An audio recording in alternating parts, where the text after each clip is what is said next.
Beneath the scorching sun and shifting sands of ancient Egypt lie secrets that have defied time, logic, and even modern science. Colossal monuments aligned with celestial precision, hidden chambers sealed for millennia, inscriptions that hint at lost knowledge and forgotten worlds. How did a civilization more than 4,000 years old achieve architectural perfection, medical techniques ahead of their era, and a spiritual system that still mystifies scholars today? And perhaps the most haunting question of all, what haven't we uncovered yet? From the silent corridors beneath the pyramids to artifacts unearthed near the borders of Palestine, every discovery seems to answer one riddle while producing two more. Are we staring at the remnants of an ancient genius we barely understand? Or clues to something far greater, long erased from history?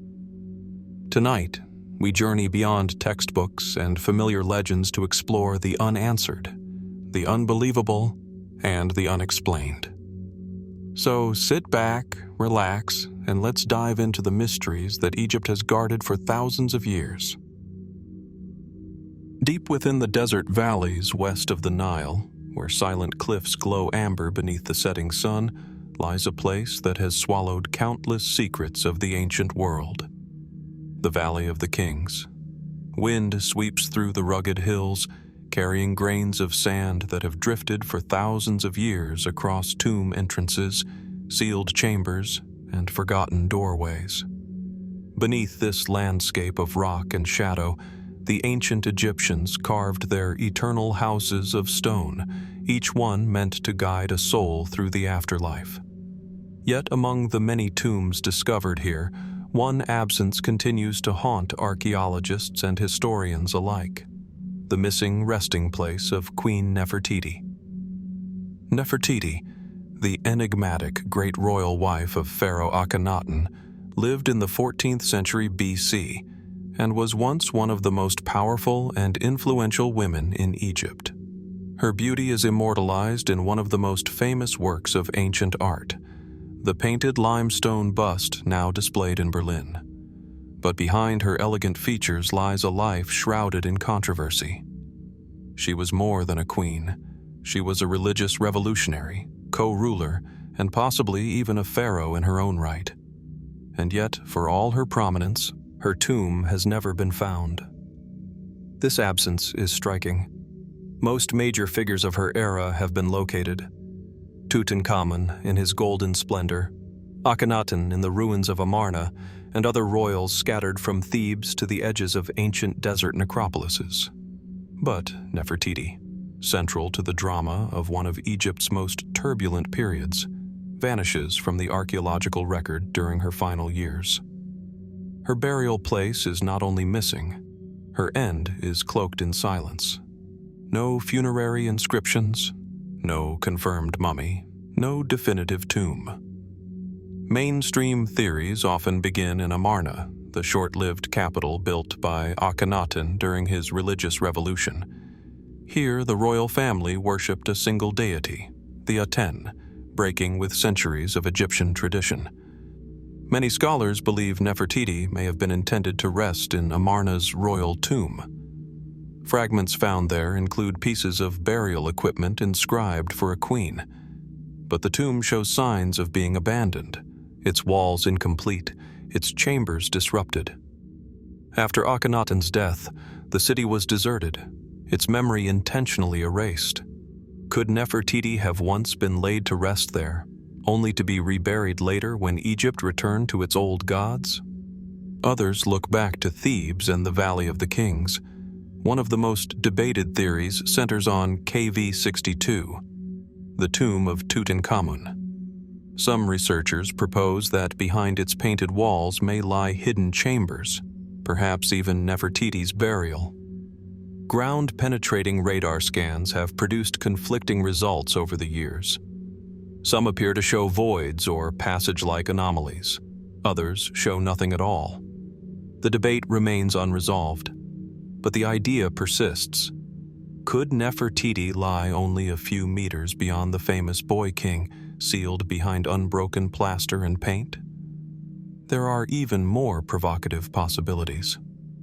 Some fringe theories suggest that Nefertiti was not merely Akhenaten's co-ruler, but succeeded him outright under a different name, possibly even the mysterious pharaoh Smenkhkare. If so, her tomb might be one that has already been discovered, simply misidentified. Other researchers believe she may have been buried not in the usual royal cemeteries, but somewhere deliberately hidden, perhaps a remote wadi, a private chamber, or a secret necropolis still untouched by modern archaeology. Speculation has also reached beyond the Nile altogether. Echoes of Egyptian royal burials, amulets, inscriptions, or artifacts carried through ancient trade routes have fueled theories about tombs lost far from the main centers of Egyptian power, including regions stretching toward the ancient lands bordering modern Palestine. Though no evidence places Nefertiti herself outside Egypt, the broader network of trade, diplomacy, and exile during the late 18th dynasty has inspired imaginative possibilities. For now, every hypothesis faces the same barrier: no definitive physical proof. What remains is an archaeological silence, one that invites curiosity rather than closure. Why would the most visible woman of her age leave no trace of her final resting place? Was her memory erased after the fall of the Aten cult? Was her burial intentionally concealed to protect it from political enemies?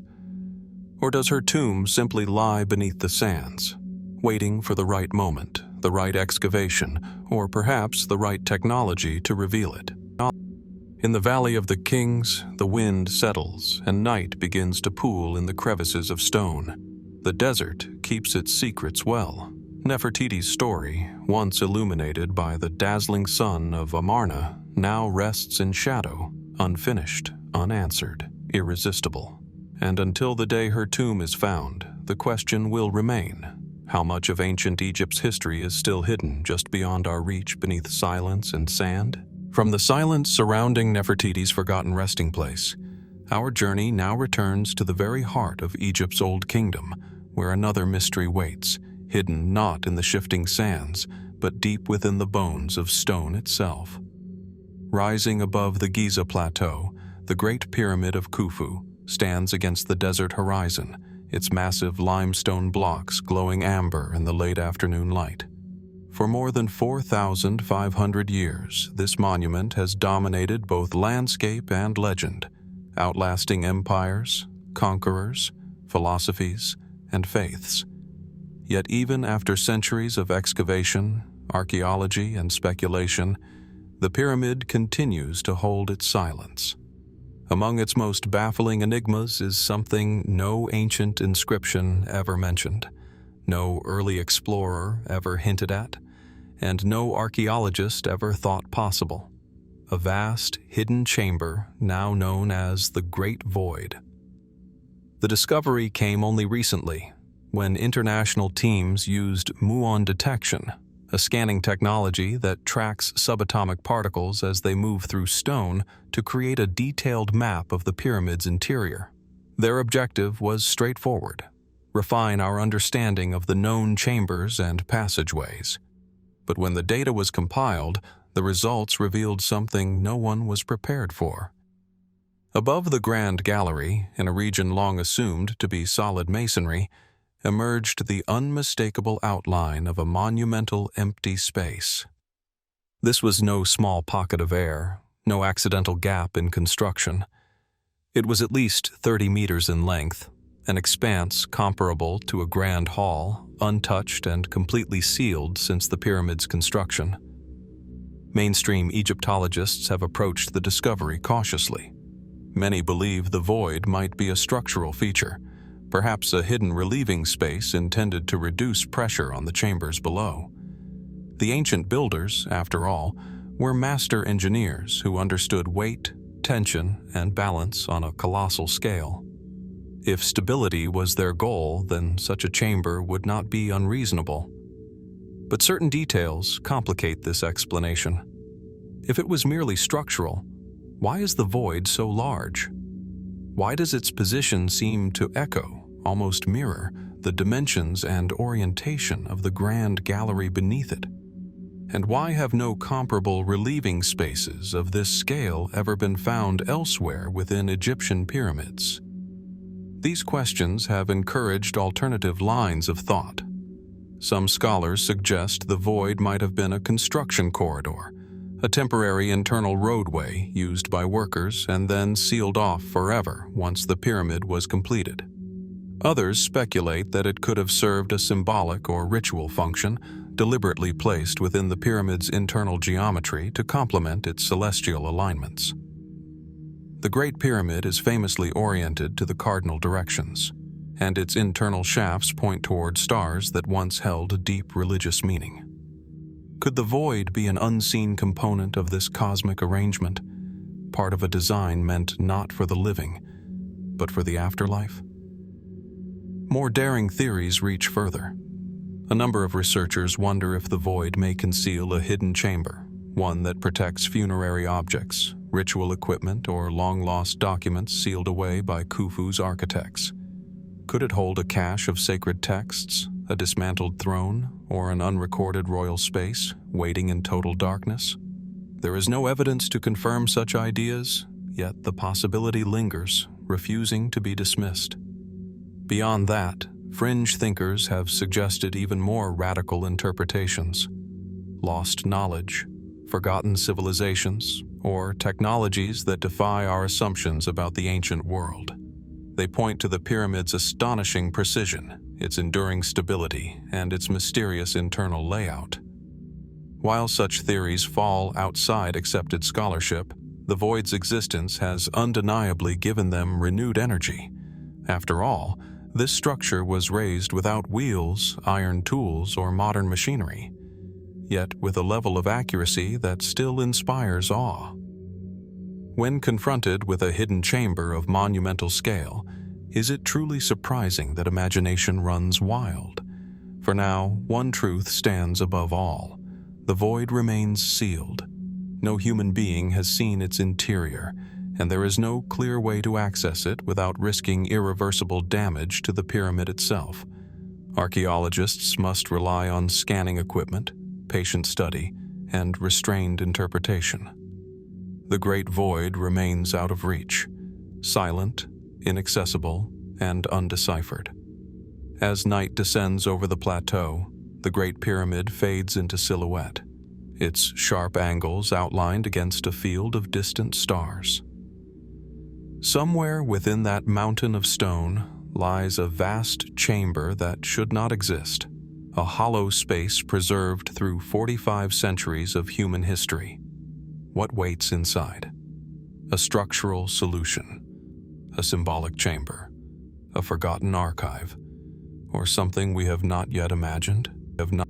Until the day its stones are opened or its purpose is finally understood, the Great Void stands as a reminder that even the most studied monument on Earth has not revealed all its secrets. From the silent enigma of the Great Pyramid's hidden void, we now turn our gaze westward, far beyond the Nile's fertile banks, into a landscape where the desert becomes a world unto itself. Here, in the vast expanse of the western desert, the horizon wavers in the heat, and the wind carries nothing but sand and silence. The sky is open, endless, and indifferent. It is a place where time does not merely pass, it erases, and it is here, according to ancient accounts, that an entire army vanished without a trace. The story begins in 525 BC during the reign of the Persian king Cambyses II, son of Cyrus the Great. After conquering Egypt, Cambyses sought to expand his control even further, turning his attention toward the distant oracle of Amun at Siwa Oasis. Herodotus, the Greek historian, tells us that Cambyses dispatched a force of 50,000 soldiers to punish the priests there, men who dared oppose his rule and refused to acknowledge his authority. The army marched west from Thebes, moving into the desert beneath a scorching sun. Their destination, Siwa, a remote sanctuary tucked deep within the sands. But they never arrived. Somewhere between the Nile Valley and the oasis, the army disappeared. Not a single soldier returned. No weapons, no armor, no horses, no trace of the massive expedition that supposedly set out. Herodotus claimed that the army was swallowed by a violent sandstorm. "A wind of heaven," he wrote, burying the soldiers alive beneath shifting dunes. For centuries, this account stood as the only explanation, repeated by scholars and storytellers alike. Yet questions endure. Could a force so large truly vanish without evidence? Was Herodotus reporting history or legend? Modern researchers have tried to retrace the army's path, studying ancient routes and desert conditions. Some archaeologists argue that the story is exaggerated, or even that the expedition never existed. After all, logistical records from Persia are silent on the matter. Others, however, believe the account holds truth. They point out that armies did traverse the desert in antiquity, though with great risk. A massive sandstorm, rare but not impossible, could have overwhelmed even a force of that size, leaving them stranded without water, hopelessly lost in a shifting maze of dunes. In the early 21st century, reports surfaced of alleged discoveries. Fragments of weapons, scraps of cloth, and bones said to have been found near routes leading towards Siwa. But none of these claims have been universally verified, and debates continue. Were these remains truly Persian, or unrelated traces from a different time and people? Without definitive evidence, the sands keep their silence. Beyond mainstream archaeology, more speculative ideas have emerged. Some suggest the army may have mutinied, splitting apart or turning back, leaving only fragments that time eventually erased. Others propose that they were intercepted, not by nature, but by enemies. Could Libyan tribes have ambushed them, erasing the force before it ever reached its goal? If so, why does no record of such a victory exist? Then there are the fringe theories. A few imagine hidden valleys or undiscovered caves where remnants of the army might still lie preserved. Others speculate about ancient maps, lost records, or even the possibility that the story was altered for political reasons, either glorifying Cambyses' ambition or hiding a costly failure. In these theories, the desert becomes not just a natural barrier, but a veil drawn over truths that powerful rulers preferred to bury. Yet through all the conjecture, the landscape itself remains the greatest enigma. The Western Desert is a place that resists exploration. Shifting dunes can bury and reveal entire geological features in the span of decades.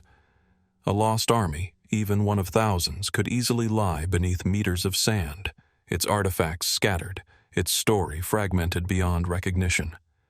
With every passing century, the chance of a clear answer grows smaller. Still, the allure of the mystery persists.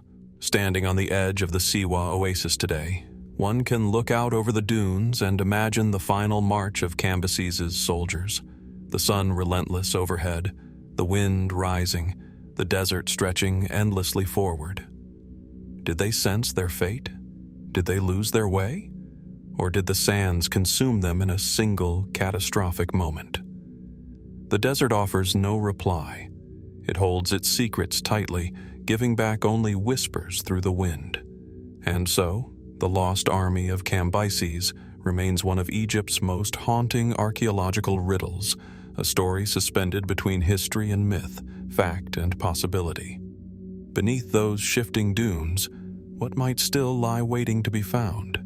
From the sun-baked dunes where Cambyses' army vanished without a trace, we follow the ancient trade winds eastward, toward a mystery that lies not beneath drifting sands, but beyond Egypt's borders, somewhere across the Red Sea. For more than 3,000 years, Egyptian inscriptions spoke of a land both real and legendary, a place of incense, exotic animals, shimmering goods, and sacred alliances. The Egyptians called it Tanetjer, the land of the god. We know it simply as the Land of Punt. carved along the terraces of Hatshepsut's mortuary temple at Deir el-Bahari, are vivid scenes that ignite the imagination. Elegant ships with curved hulls and billowing sails, groves of myrrh trees, houses raised high on wooden stilts, and foreign rulers greeting Egyptian envoys with gold, ebony, ivory, and incense. Monkeys, panther skins, electrum, and aromatic resins. These treasures poured from Punt into Egypt and were so revered that pharaohs celebrated their expeditions as triumphs ordained by the gods. The reliefs are detailed, unmistakable, and enticing. And yet, despite everything they show us, they leave behind a question no scholar has ever answered with certainty. Where was Punt? Most historians agree that Punt was not a myth. Its depictions are too specific, and its trade too well documented. Egyptian expeditions to Punt began as early as the Old Kingdom and reached their peak under Hatshepsut around 1470 BC. These voyages left records of goods, depictions of Punt's people, and clues pointing to a lush coastal environment rich in incense trees. But no map, no inscription, and no archaeological site beyond Egypt's borders has ever revealed its exact location. Mainstream theories place Punt somewhere along the Red Sea coast. Some scholars argue for eastern Sudan or Eritrea, pointing to similarities in local flora and fauna. Others propose northern Somalia, where frankincense and myrrh, Punt's most famous exports, still grow today. The Red Sea routes described by Egyptian sailors support this general region. The breezes, the seasonal winds, and the terrain all align. On the surface, it seems plausible. Yet, if the answer were that simple, the debate would have ended generations ago. A growing body of research suggests that Punt may not have been a single kingdom at all, but a network of coastal cultures linked by trade and shared resources. DNA testing on mummified baboons, believed to have been imported from Punt, traces their origins to areas around modern Eritrea and Ethiopia. If this evidence is correct, then Punt may have extended inland as well, or shifted location over time as regional powers rose and fell. Other scholars push the boundaries further. Some propose that Punt lay deeper along the African coast, perhaps as far south as Kenya or Tanzania. A few researchers look northward instead, suggesting that Punt's influence might have stretched along ancient land routes leading toward the Levant and the historic lands of Palestine. In this view, Punt may not have been a fixed point on a map, but a wider cultural zone, fluid, interconnected, and evolving over centuries. Beyond these academic debates lies a fringe landscape of even more speculative theories. Some imagine Punt as a lost civilization erased by climate change, shifting shorelines, or rising seas. Others link Punt to tales of vanished homelands, suggesting that its central city may lie underwater or beneath coastal silt. While such ideas fall far outside mainstream scholarship, they endure for a simple reason. No definitive evidence has ever surfaced to disprove them. This is the heart of the enigma. Punt is attested in Egyptian temples, named by Egyptian scribes, and immortalized in Egyptian art. Its rulers are shown. Its produce is listed. Its appearance is clear. And yet the land itself has vanished from the physical record. No capital city, no royal tomb, no harbor, no boundary stela. A kingdom visible in history, yet invisible in archaeology. Standing before the reliefs at Deir el-Bahari, the mystery becomes almost tangible. We can trace the carved oars. We can count the myrrh trees. We can see the ruler and his queen, their features carefully rendered.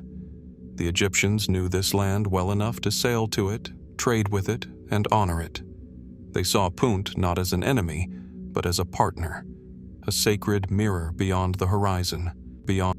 So what happened? Did shifting coastlines swallow its ports? Did deserts erase its caravan trails? Or are we blinded by assumptions, searching in the wrong direction. As the Red Sea shimmers beneath the modern sun, the question lingers, unresolved and irresistible. Punt was real, but where is it now? And what forgotten harbor, buried archive, or sunken shore might one day reveal the truth? From the distant shores of Punt, where trade routes once tied Egypt to lands now lost to memory, our path turns back toward the very heart of ancient power, the Giza Plateau. Here, beneath the watchful gaze of the pyramids and the stoic face of the Great Sphinx, the desert floor seems silent and still. But many believe that below this iconic landscape lies another world, sealed away by time and protected by stone, a hidden labyrinth, vast and winding, stretching into darkness beneath Giza. The plateau at sunset is a sight that stirs the imagination. Golden light washes across ancient blocks. Long shadows spill from triangular peaks. Wind sweeps over rock and sand, whispering through eroded limestone as if carrying secrets from another age. On the surface, the monuments are familiar, studied, mapped, measured. Yet for more than 2 centuries, explorers, scholars, and mystics alike have claimed that the ground below tells a different story. Ancient texts hint at something extraordinary. Greek historian Herodotus described a labyrinth in Egypt so grand that it surpassed even the pyramids, with thousands of chambers, halls, and passages, some above ground, others below. Later writers, including Strabo and Pliny, also spoke of a monumental maze connected to Egypt's sacred traditions. Many scholars place this labyrinth at Hawara in the Fayum, far from Giza. But others argue that Herodotus's descriptions are too vast, too enigmatic, and too intertwined with royal secrecy to be limited to a single known site. Could his sources have been referring, at least in part, to hidden structures beneath Giza? Modern archaeology confirms that there are cavities, tunnels, and natural caves beneath the plateau. Excavations near the Sphinx have revealed shafts leading downward. The so-called Osiris shaft, discovered in the early 20th century, descends through multiple levels, ending in a water-filled chamber carved deep into the bedrock. Nearby, ancient workers' passages, storage rooms, and unfinished corridors hint that the plateau was not merely a ceremonial surface, but a functional complex extending underground. Yet the extent of this subterranean world remains unclear. Mainstream Egyptologists maintain that most of these are isolated features, burial shafts, quarries, and service tunnels, practical rather than mysterious. In their view, the grandeur of Giza stands above ground, not below it, but certain discoveries refuse to quiet speculation. In the 1990s, a team mapping subsurface anomalies beneath the plateau reported large, unexplained cavities and rectilinear features, patterns that did not appear natural. Were these geological quirks, or evidence of man-made structures hidden beneath centuries of sand and debris? More provocative theories suggest a network of interconnected chambers, possibly used for ritual, storage, or even safeguarding royal archives. Some believe that the builders of Giza left behind records of their engineering, astronomy, and religious knowledge, a kind of ancient repository sealed beneath the plateau. Others propose that the underground world could extend toward the Sphinx, aligning with tunnels mentioned in local legends and echoed by 19th century explorers who claimed to have entered chambers under the monument. Fringe interpretations stretch even further. A few imagine a sprawling labyrinth of unknown purpose, preserved for reasons lost to history. They point to the precision of the pyramids, the astronomical alignments, and the engineering genius of the Old Kingdom.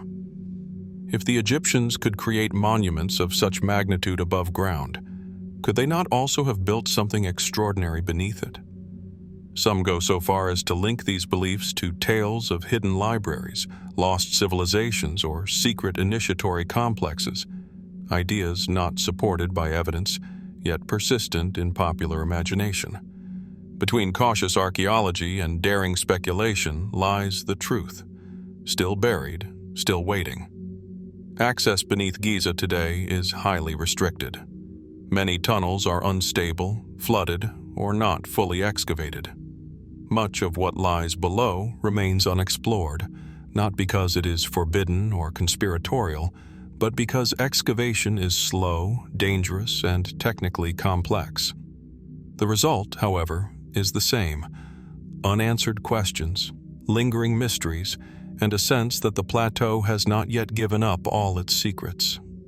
As night falls, the pyramids become dark silhouettes against a star-scattered sky, their bases swallowed in shadow.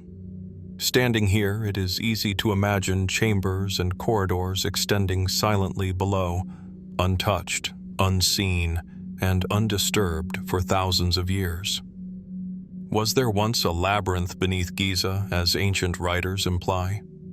Do hidden passages still connect chambers we have not yet found? Or have we simply misunderstood the clues left behind? Beneath the bedrock of Giza, something exists, whether natural, architectural, or symbolic. And until the sands are lifted and the stone is cleared, the question remains: what secrets lie in the darkness below, waiting for the moment they are brought into the light? From the silent corridors of ancient tombs and sand-swept burial fields, our journey now drifts further south along the Nile, into the harsh, shimmering deserts that once cradled the earliest ancestors of Egyptian civilization. Here, beneath layers of ochre earth and wind-carved stone, the past has been preserved in a form more intimate than monuments of granite or inscriptions in royal script. It is preserved in the bodies themselves, faces, hair, and skin of those who walked the Nile thousands of years ago. And among them lies one of the most haunting enigmas in Egyptian archaeology: the red-haired mummies. In a quiet, climate-controlled room of the British Museum, a body rests beneath dimmed lights. Curled on its side in a fetal position, skin leathery and drawn tight over ancient bone, it seems less like a relic and more like a person simply paused in time. This is Gebeline Mon, also called Ginger, for the striking color of his hair. He died more than 5,000 years ago, long before Khufu raised the Great Pyramid or Narmer united Upper and Lower Egypt. Yet the reddish strands, still visible across his scalp, evoke a vivid and unsettling question. Why did some of the earliest Egyptians have red hair? The desert was their guardian. Before embalming, before linen wrappings and canopic jars, bodies were laid directly into shallow graves carved into hot sand.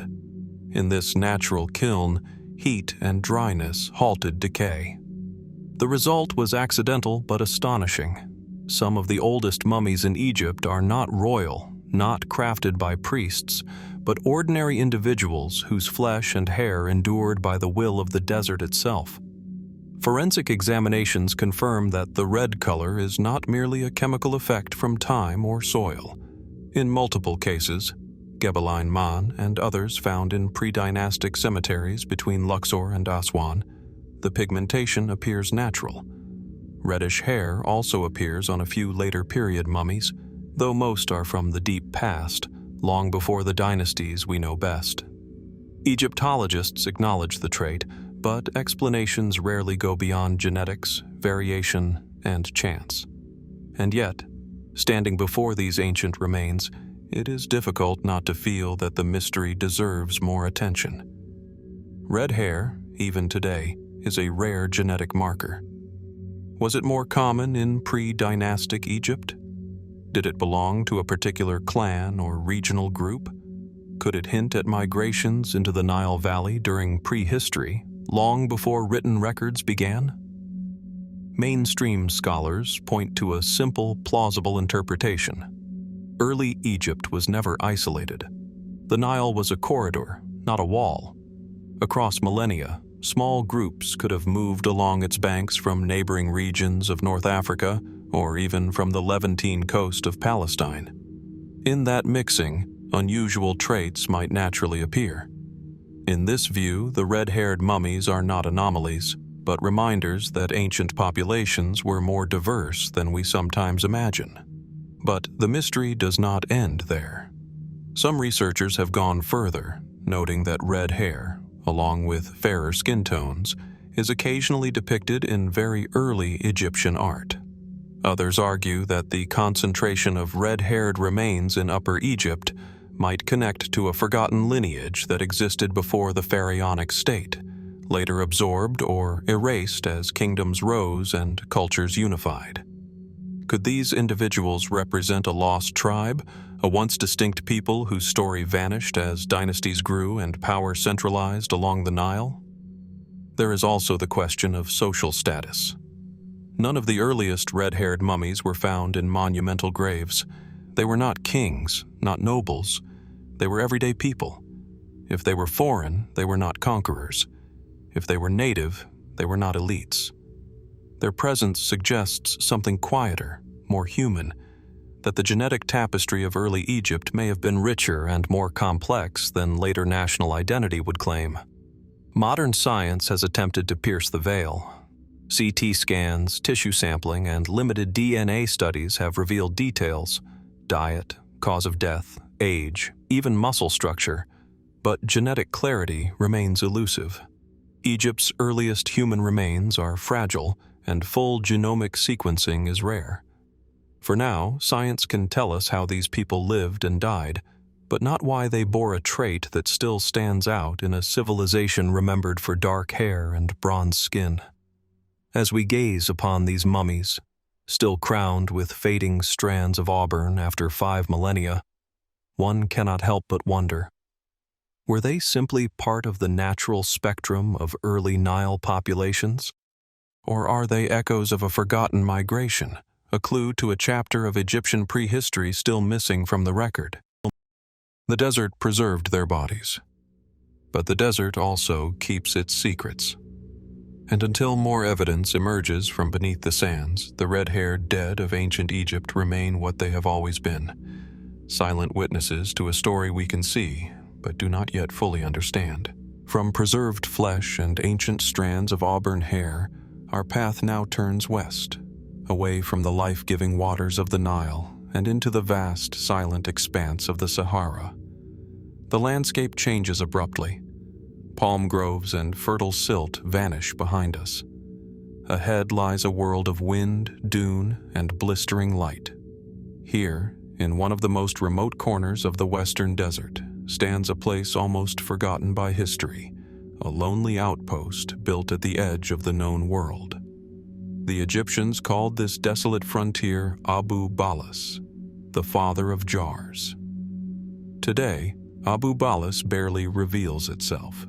Scattered shards of pottery glint beneath the sun, half buried in ochre sand. Crumbling stone structures cling to low ridges, and as the hot wind sweeps across the plateau, it's difficult to imagine that this place, so empty, so lifeless, was once an important node in a mysterious desert network stretching hundreds of miles across open wasteland. Why did the ancient Egyptians build an outpost here, so far from water, trade routes, and the protective arms of the Nile Valley? Archaeologists made the site widely known in the late 20th century, though desert travelers had spoken of it long before. What they found was puzzling. Hundreds of large clay vessels, many of them intact, others shattered. These jars, amphora-like in shape, once held food, water, and supplies. Combined with small shelters and lookout points, they point unmistakably to a logistical station. But for what journey? The nearest oasis lies days away on foot. The terrain provides no pasture, no agriculture, no permanent water source. Abu Ballas is not a settlement. It is not a fort. It is not a mine. So what purpose justified the effort required to build and maintain it? What compelled the ancient Egyptians to venture this far into the Sahara, risking heat, thirst, and disorientation in a landscape where losing one's way meant certain death? The mainstream explanation is cautious but intriguing. Egyptologists believe Abu Ballas served as a supply depot during long expeditions into the desert, perhaps during the Late Old Kingdom or Middle Kingdom. The jars may have been placed in stages, allowing caravans to cross the Sahara in sections, replenishing precious water along the journey. If so, Abu Ballas would have been one link in a chain leading toward remote oases such as Dakhla and beyond. Yet even this practical theory leaves unanswered questions. Why undertake such dangerous treks in the first place? What resource, what knowledge, or what alliance lay far beyond the Nile that justified the attempt? And who organized these expeditions? Kings, priests, merchants, or military scouts? Some inscriptions and rock carvings in the region depict donkeys and travelers, suggesting large-scale desert caravans. Others show symbols that remain only partly understood, hinting that these routes may have been used for generations. But the destination of these caravans, like the true purpose of Abu Ballas, remains unknown. This is where the mystery begins to widen. One line of speculation suggests that the Egyptians sought contact with distant Saharan cultures, peoples who may have flourished in greener ages when the Sahara was not a desert, but a savanna of lakes, wildlife, and settlements. Could Abu Ballas be a final echo of contact with those forgotten civilizations, long buried beneath shifting dunes? Another theory imagines Abu Ballas as part of a sacred or initiatory road, an esoteric journey undertaken by select individuals, perhaps tied to ancient star practices, ritual landscapes, or secret cult centers, far from the eyes of common society.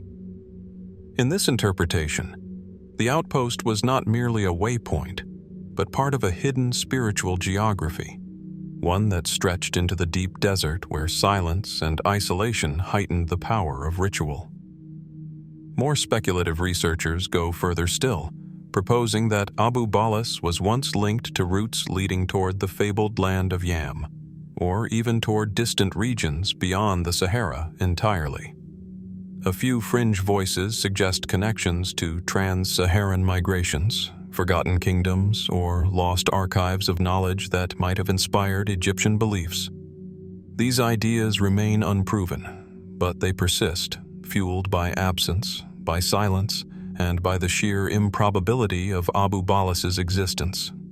For now, what we know is limited, and what we don't know towers above it like a dune crest against the sun.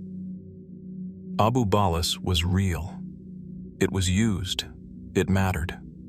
And then, at some point, it was abandoned, left to the desert, which erased nearly every trace of the story. Standing there today, surrounded by broken pottery and the endless horizon, one can almost sense the echo of ancient footsteps. Caravans moving in a slow line across the sand, the creak of leather, the soft bray of donkeys, the hush of wind over clay jars that once held the difference between life and death. What drove them onward into the heart of a wasteland? What did they hope to find? The desert offers no answer, only the invitation to keep searching. From the wind-swept amphora fields of Abu Ballas, we return once more to the Nile Valley, back to stone, to paint, and to the careful precision of Egyptian record-keeping. For if the desert outposts leave us with silence and eroded fragments, Saqqara offers a different kind of enigma, a mystery not of absence, but of something that was present and then vanished. Just south of modern Cairo, rising from a landscape of golden dust and wavering heat, stands the ancient necropolis of Saqqara, a sprawling city of the dead that served as a royal cemetery for more than 3,000 years. Step into its corridors, and you enter a labyrinth of tombs, reliefs, shafts, causeways, and silent chambers where color still clings to stone.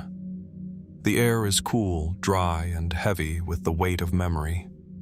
It is here, amidst these sacred walls, that once rested a single painting unlike any other. A meticulously detailed calendar, believed by some to hold secrets of time, divinity, and cosmic order. Today, that painting is missing. Its existence is known from early archaeological records and from a handful of sketches made by scholars in the 19th and early 20th centuries. These documents describe a wall painting that appeared to depict an ancient calendar system, far more elaborate, some claim, than anything we currently attribute to the Old Kingdom. The artwork, reportedly divided into grids and cycles, featured celestial symbols, festivals, agricultural phases, and rituals that aligned not only with the solar year, but possibly with astronomical patterns beyond it. Why would a calendar be so important that it was painted on a tomb wall, preserved for eternity? And perhaps more intriguingly, how did it disappear? The mainstream explanation is the simplest. During the chaotic eras of tomb raiding, antiquities trafficking, and colonial-era excavation, the painting was stolen or destroyed. Some believe it was removed in pieces and sold on the black market, its fragments now hidden in private collections, unknown to the world. Others argue it may have been unintentionally damaged, plastered over, or lost during restoration. One tragedy among many in Egypt's long struggle to protect its heritage. But the fragments of information that do survive complicate the story. The sketches made before its disappearance show unusual iconography, not typical of standard Egyptian civil calendars or temple feast schedules. Several symbols do not match known hieroglyphic components for timekeeping.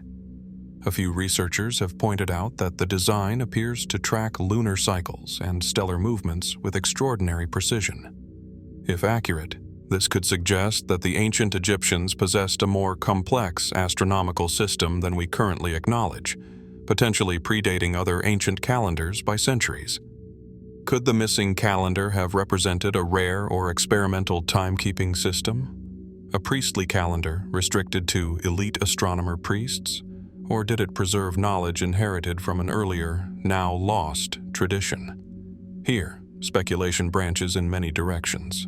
Some propose that the calendar might have encoded ritual timing linked to the Helaical rising of Sirius, the star that heralded the Nile flood and marked the beginning of the Egyptian year. Others think it may have held instructions for ceremonies meant to synchronize earthly life with celestial rhythms, reflecting a worldview in which time itself was sacred, cyclical, and alive.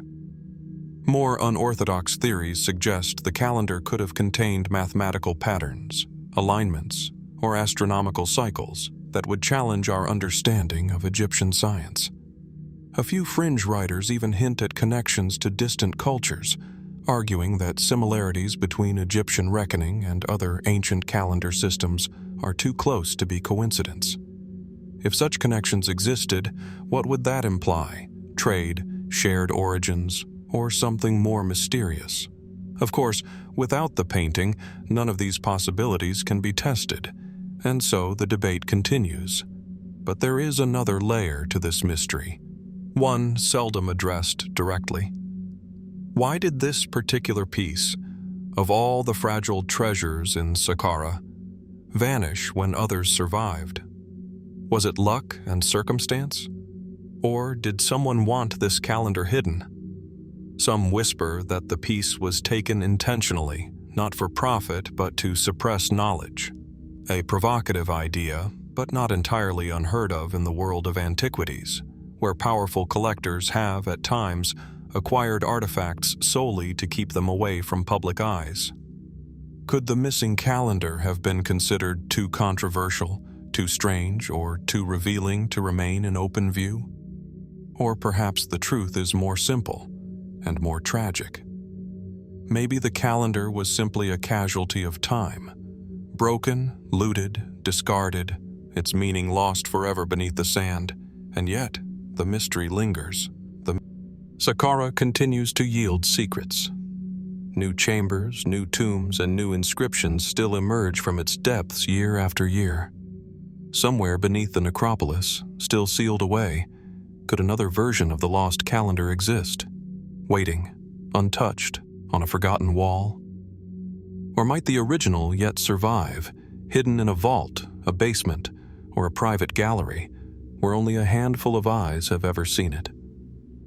As we stand in the cool shadows of Saqqara, surrounded by painted stars and carved offerings to eternity, one cannot help but wonder, if the ancient Egyptians were so devoted to the measurement of time, what truths did they learn that we have yet to rediscover?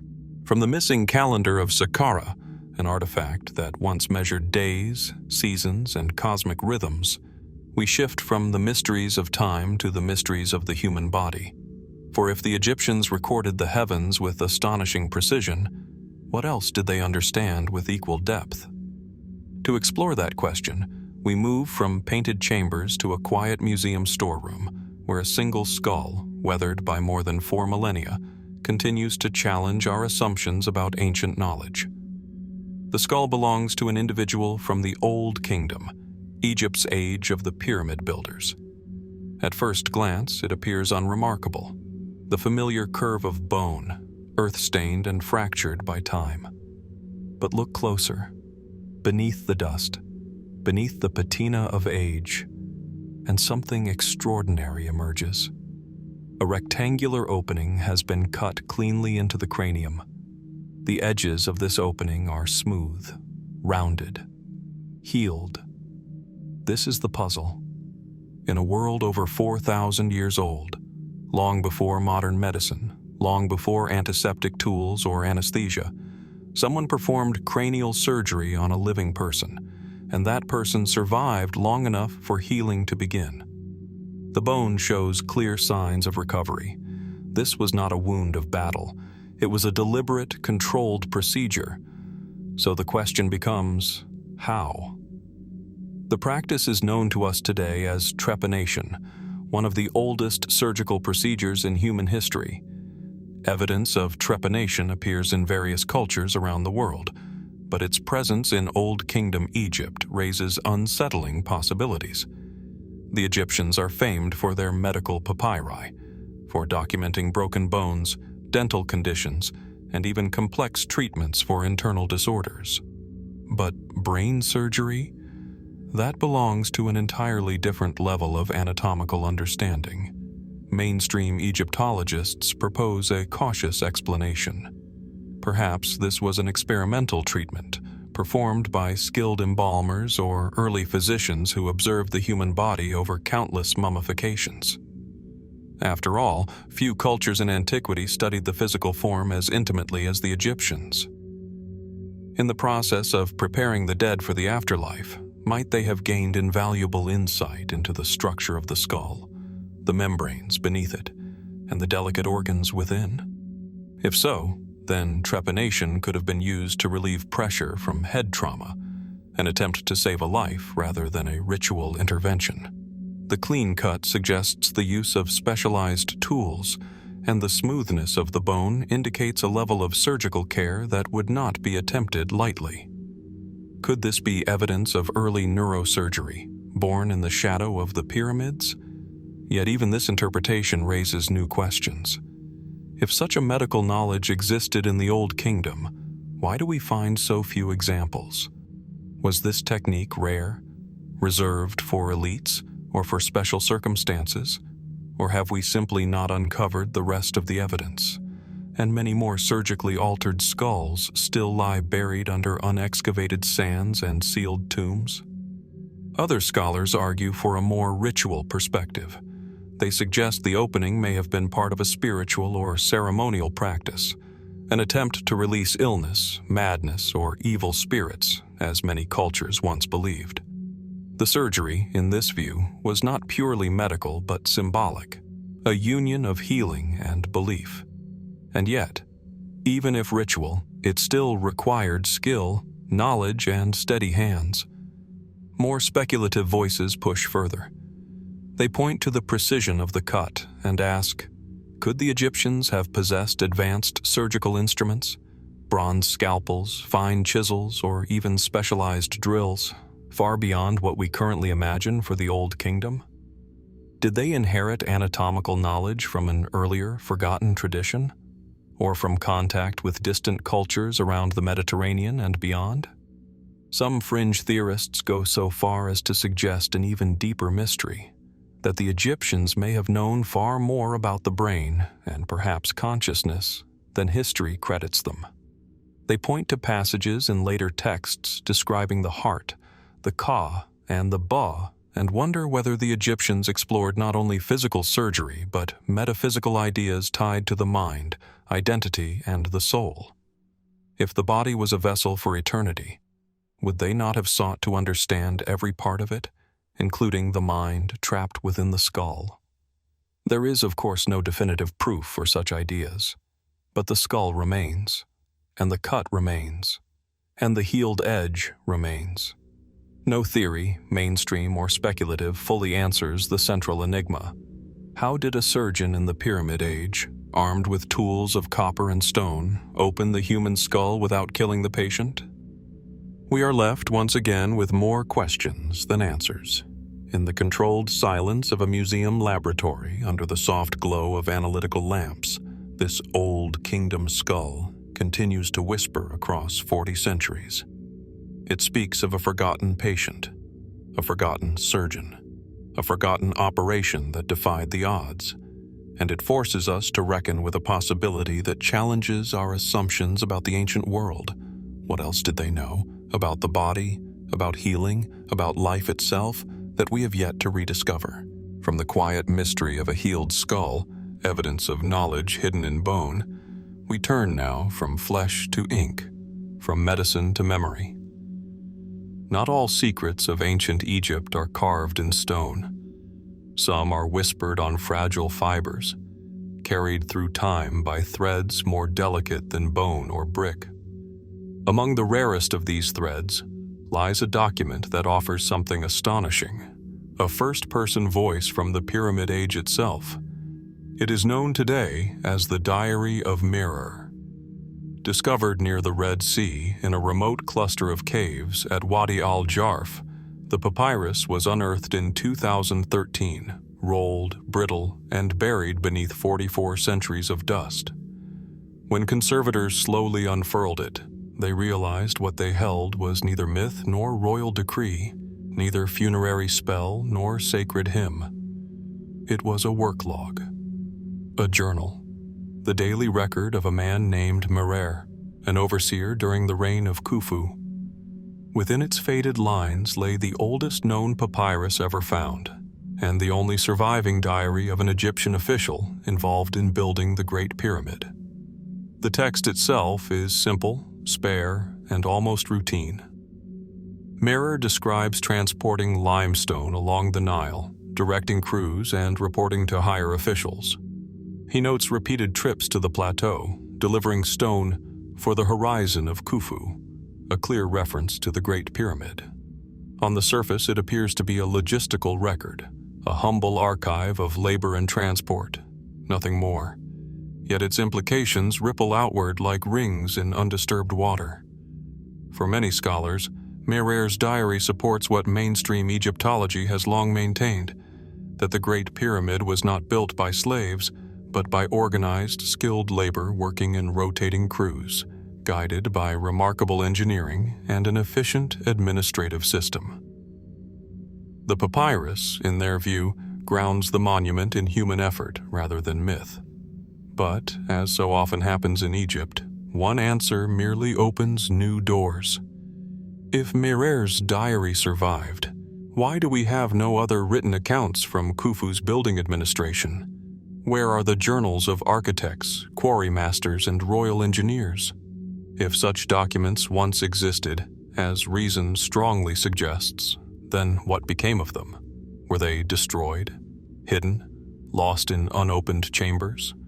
Or were only certain aspects of pyramid construction ever committed to writing at all?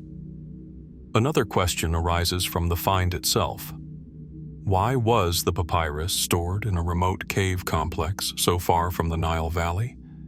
Was it simply abandoned when the harbor was no longer needed? Or was it part of a larger archive, now missing or undiscovered, perhaps deliberately concealed?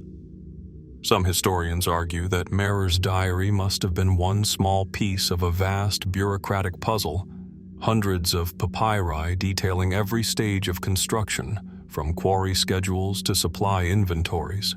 If so, the Wadi al-Jarf fragments may represent only a sliver of what once existed.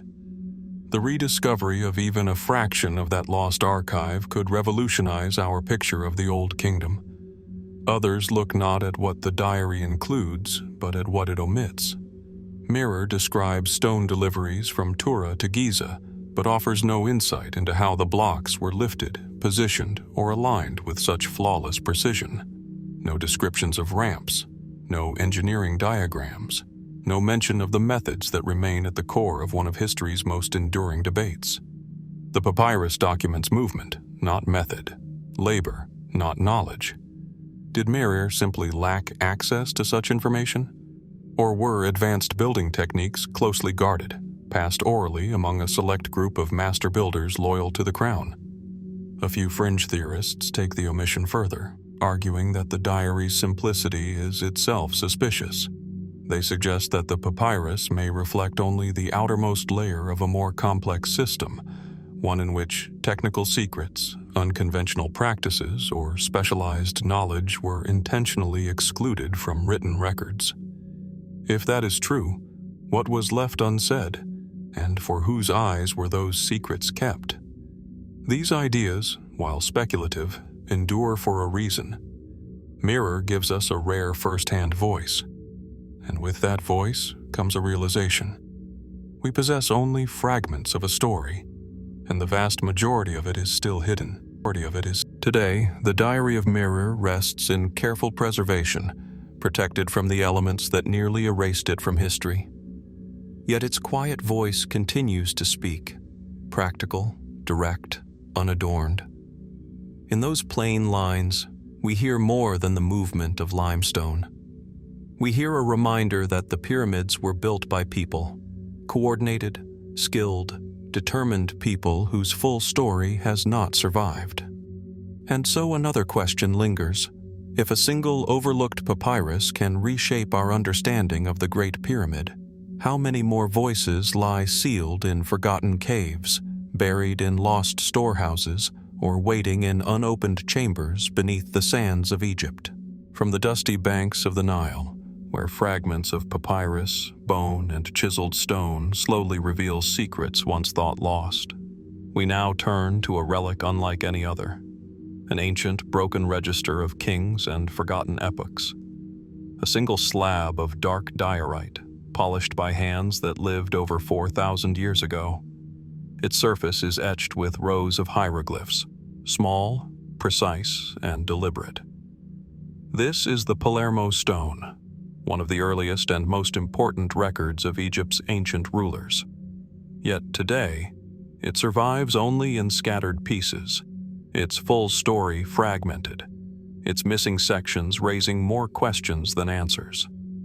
Housed in climate-controlled cases in museums and archives, the surviving fragments are carefully lit from above, as if the curators themselves are trying to coax whispers from its silent surface.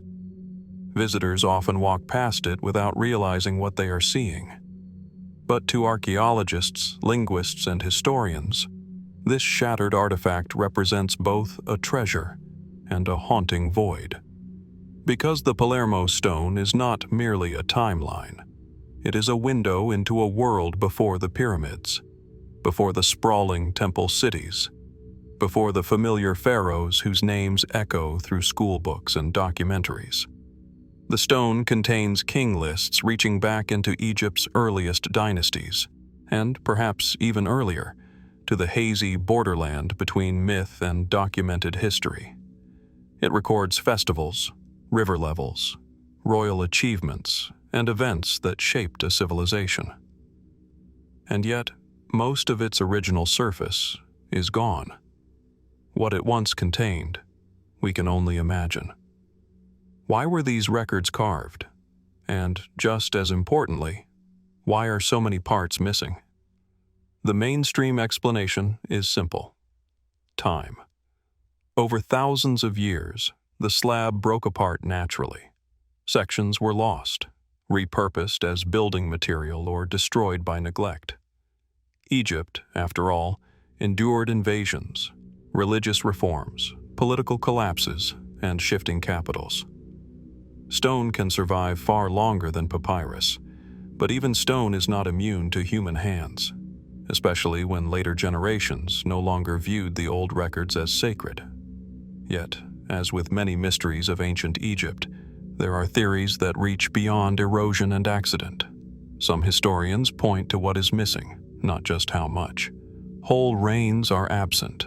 Certain kings mentioned elsewhere in Egyptian tradition do not appear in the surviving Palermo fragments. References to controversial periods, such as early rulers associated with competing cults or rival cities, are conspicuously absent. Could this be mere coincidence? Or were these omissions intentional, even in antiquity? Egypt had no single, permanent capital in its earliest centuries. Rival factions existed. Priests held enormous power, and pharaohs often rewrote history, sometimes literally, erasing their predecessors' names or altering inscriptions to legitimize their own rule. If such is the case, could the Palermo Stone have once contained narratives that later generations did not want preserved? Other researchers go further, speculating that the lost sections may have held details that challenged later religious or political orthodoxy, stories of earlier cultures, forgotten cataclysms, or even foreign contacts long before the traditionally accepted timelines of trade and exploration. A few fringe theories even propose that the missing sections contained accounts of a pre-dynastic golden age, when mysterious proto-civilizations influenced or guided Egypt's rise. Mainstream archaeology has found no conclusive evidence of such a lost epic, but the absence of the Palermo Stone's missing text leaves room for speculation. There is another curious angle. The registers that do survive occasionally record Nile flood levels year by year, data so precise that modern researchers still use it. If such objective information was written so meticulously, then what else, we must ask, would have been recorded with equal care? Major astronomical events? Unusual natural disasters? Forbidden rituals? The rise and fall of cultures no longer remembered? Even in its broken state, the Palermo Stone retains an air of authority. It does not read like myth. It reads like administration, cold, structured, and deliberate. That makes its missing portions all the more tantalizing. Unlike legends, these records were not meant to entertain or moralize. They were facts, lists, measurements, dates, the building blocks of memory, and memory, once broken, becomes mystery. As we stand before the surviving fragments today, the stone feels less like a document and more like a puzzle with most of its pieces gone. A riddle carved in diorite, daring us to fill in the blanks. Did the full stone once trace Egypt's origins back to a forgotten dawn? Did it record truths that later generations preferred to bury in silence? Or are we only projecting our own desire for answers onto a relic that may never speak again? Until the missing sections are found, if they still exist at all, the Palermo Stone remains an unfinished story, a half-told history, a reminder that even in a land of monuments, the past can slip through our fingers, and somewhere, perhaps still buried beneath drifting sands or sealed in a forgotten chamber, the rest of the story may be waiting, silently.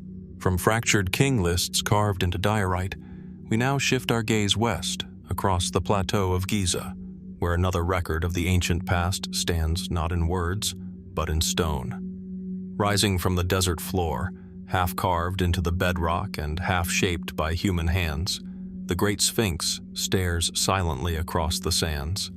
Its massive limestone body, weathered and worn, stretches 240 feet in length. Its face, serene, timeless, and enigmatic, bears the faint traces of once vivid pigments that have long since faded under the burning Egyptian sun. No inscription claims its creation. No ancient text clearly names its architect. And for more than a century, a single question has hovered in the dry desert air. Who built the Great Sphinx, and when? The conventional explanation, supported by most Egyptologists, attributes the monument to Pharaoh Khafra around 2500 BC. The Sphinx stands beside his pyramid and near his valley temple, forming a harmonious architectural ensemble. The alignment seems deliberate. A granite statue of Khafra, discovered in the temple nearby, reinforces the association. Because of this, many scholars believe the Sphinx was carved to resemble Khafra himself, a symbol of royal power, divine authority, and eternal guardianship. Within this narrative, the Sphinx is a face of a king, not a mystery. And yet, even within mainstream archaeology, questions linger. The monument is carved directly from the plateau's limestone bedrock, meaning the structure is older than the masonry around it. Some erosion patterns on the Sphinx appear vertical and rounded, unlike the horizontal weathering typically caused by wind and blown sand. A number of geologists studying these patterns have suggested that the wear could be the result of heavy rainfall that would have been far more common in an earlier, wetter climate, potentially thousands of years before Khafra's reign. If true, this would imply that the body of the Sphinx could predate the Old Kingdom entirely. But if the Sphinx is older, how much older? And who would have carved such a monument at such an early time? Egypt has no confirmed monumental sculpture of that scale before the 4th dynasty. The official timeline offers no obvious candidate. And so, speculation begins where the texts fall silent. Some scholars propose that the Sphinx may have started as a much earlier monument, later recarved by Khafra or his artisans. Others note that the head is disproportionately small compared to the massive body. Could the original head have been something else entirely? An older icon, perhaps later reshaped into a pharaoh's likeness? If so, what image did the Sphinx originally wear? There are even older inscriptions from later dynasties that call the Sphinx by a different name, Hor-em-Akhet, Horus in the horizon. This suggests that the Sphinx, in the Egyptian imagination, was always more than a royal statue. It was cosmic, part guardian, part gatekeeper, part celestial marker. Its gaze aligns almost perfectly east toward the rising sun at the equinox, as though it were placed not merely as a monument to a king, but as a sentinel of time itself. Beyond mainstream circles, more speculative interpretations emerge. Some propose that the Sphinx could preserve memories of an even earlier culture, now forgotten, an advanced pre-dynastic society whose knowledge was later inherited by Egypt. Others tie its form to star alignments, ancient cataclysms, or lost epics hinted at in fragmented traditions. While none of these theories are proven, they persist for one simple reason. The Sphinx refuses to give us a definitive answer. Even the dream stele of Thutmose IV, placed between the Sphinx's paws over 1,000 years after its supposed construction, speaks in riddles. It does not credit Khafra. It does not mention the monument's origins. Instead, it presents a vision, a prince, a sleeping sphinx, and a promise of kingship. Already in the New Kingdom, the monument's true story was fading from memory, which leads us to a striking realization. By the time many later Egyptians walked this plateau, the Sphinx was already ancient to them. So we stand today at the edge of the desert, in the shadow of a monument that predates its own written history. Was Khafra truly its maker, or merely its inheritor? Does the Sphinx represent a single moment in time, or the accumulated touch of multiple eras, each carving, reshaping, and reinterpreting its purpose? And if the body really does bear scars of a climate long vanished, what chapter of human history has been lost between the lines? Until the sands yield a missing inscription, or the earth reveals a forgotten archive, the Sphinx will continue to watch the horizon in silence, a riddle in limestone, a monument that remembers more than it is willing to say. And so, as the Sphinx continues to guard its untold origins, we leave the plateau of Giza behind and follow the Nile south toward a different kind of riddle, one not carved in stone, but erased from history. In the Valley of the Kings, where wind funnels through ravines and silence pools in the shadows of jagged cliffs, lies a mystery connected not to a monument that survived, but to a tomb that vanished. It is the story of a pharaoh whose life flickered briefly during one of the most turbulent chapters in Egyptian history. His name was Smenkhkare, and his resting place has never been found. The sand-covered valley floor gives little hint of the secrets it still conceals. Scattered across this arid landscape are tombs of legendary rulers, Thutmose, Hatshepsut, Seti, Ramesses, but Smenkhkare remains absent, like a torn page from a royal chronicle. His reign, though fleeting, was tied to the religious revolution of Akhenaten, the heretic king who abandoned the gods of Egypt in favor of Aten, the sun disk. When Akhenaten's world collapsed, so too did the clarity of its history. Records were erased, monuments were defaced, names were chiseled away, including Smenkhkare's. Who was he, truly? Mainstream Egyptology presents a restrained narrative. Smenkhkare was likely Akhenaten's co-regent, and for a short time, perhaps only a year, he ruled after the death of the heretic king and before the rise of Tutankhamun. His images appear in a handful of scenes.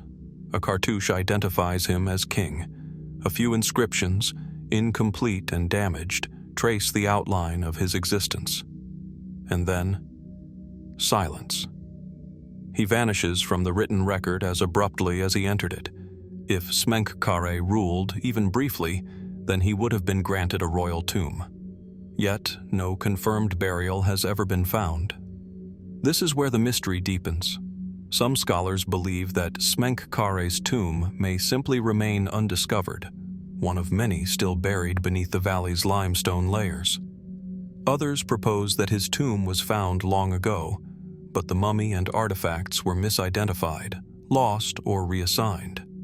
A number of researchers point to KV-55, a controversial tomb discovered in 1907. Inside it were jumbled objects linked to the Amarna period and a single desecrated coffin. The mummy within was initially identified as a woman, then as Akhenaten, then as an unknown Amarna royal. Later studies, including DNA analysis, suggested the remains belonged to a young male closely related to Tutankhamun. Was that Smenkhkare, or Akhenaten himself? Egyptologists remain divided. If KV-55 is not his tomb, other theories step into the vacuum. Some suggest that Smenkhkare was buried at Amarna, in the desert city Akhenaten built and later abandoned. But excavations there have revealed no royal tomb matching him. Others argue that he never received a proper burial at all, perhaps removed from power before his death, perhaps erased deliberately in the political chaos that followed. Still others question who Smenkhkare was in the first place. Was he truly a distinct pharaoh? Or could Smenkhkare have been another identity, perhaps even Nefertiti, ruling under a different name, as some historians have speculated? If that were true, then the lost tomb might not be lost at all, merely mislabeled by time. The absence of evidence creates a vacuum, and into that vacuum, more speculative ideas have emerged. A few fringe researchers propose that Smenkhkare survived the collapse of Amarna and fled Egypt altogether, his legacy carried off into distant lands, which would explain the missing tomb. Others wonder whether the political elite of the era destroyed his resting place intentionally, erasing a rival lineage to strengthen the legitimacy of Tutankhamun and the restoration that followed. Egypt, after all, did not merely abandon Akhenaten's religious reforms, it tried to overwrite them. And yet, even amid the theories, something is undeniable. the Amarna period remains one of the least understood eras of Egyptian history, and Smenkhkare sits at its center like a shadow without form. Today, in the Valley of the Kings, ground-penetrating scans, new surveys, and ongoing excavations continue to probe beneath the surface. Some archaeologists suspect that undiscovered chambers still honeycomb the cliffs. Others focus again on KV-55, convinced the answer lies not in finding a new tomb, but in correctly interpreting one already known. Each discovery from the period, each seal, fragment, and bone offers a sliver of clarity, but never enough to resolve the whole, which raises the question, how can a pharaoh of Egypt simply vanish? Until the desert yields a new chamber, until a cartouche appears untouched by erasure, or until a mummy can be identified beyond dispute. Smenkhkare remains a ghost in the royal lineage, a king without a tomb without a name, and a story still waiting beneath the sand. Yet even as Smenkkare's story dissolves into the mists of uncertainty, our journey returns once more to Giza, back to a plateau where the known and the unknown sit side by side. Under open sunlight, the pyramids dominate the horizon, commanding awe and reverence. But beneath the bedrock, where darkness swallows every sound, another mystery awaits. A hidden world of chambers, shafts, and interconnected passageways said to lie beneath the plateau itself. If the surface of Giza tells the official story of Egypt's ancient kingdom, then its depths may hold the chapters that were never meant to be read. At first glance, the desert floor appears solid, unbroken, and eternal. Yet for more than 2 centuries, rumors, records, and scattered discoveries have hinted that the Giza Plateau is not as structurally simple as it seems. Ancient writers, Herodotus among them, spoke of underground chambers and hidden halls. Early explorers in the 19th century described crypts, sealed passages, and tunnels that snaked away into darkness, some of which were hastily filled or closed off in modern times. Even today, numerous shafts cut deep into the bedrock, vanishing into areas still unexplored. What lies beyond their endpoints remains the subject of debate. Mainstream Egyptology offers a cautious explanation. The shafts and cavities under Giza, it argues, served practical and spiritual purposes linked to tomb construction, water channels, or geological fissures. Some may have been unfinished projects or abandoned tunnels from earlier stone quarries. Others could relate to the complex funerary infrastructure that supported pyramid building during the Old Kingdom. From this perspective, there is no labyrinth, no grand network, no secret blueprint, only isolated voids that time and erosion have obscured. But that explanation does not satisfy everyone. Throughout the 20th and 21st centuries, independent researchers, explorers, and writers have proposed that the underground features represent something far more deliberate. Stories persist of vast chambers beneath the Sphinx, sealed rooms beneath the causeways, and corridors that stretch toward the pyramids like veins beneath stone skin. Some early maps created during British surveying operations appear to show subterranean spaces that do not appear on modern plans.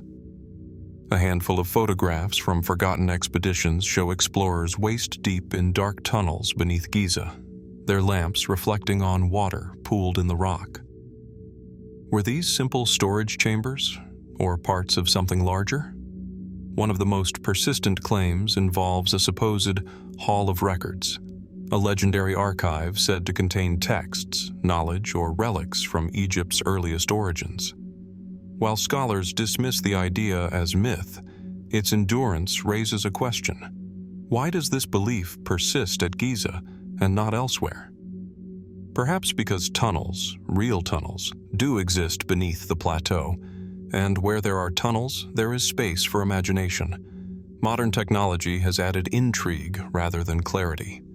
Ground-penetrating radar, seismic testing, and thermal scans have revealed anomalies beneath both the pyramids and the Sphinx, voids, cavities, and unexplained shapes hidden in the limestone substrata.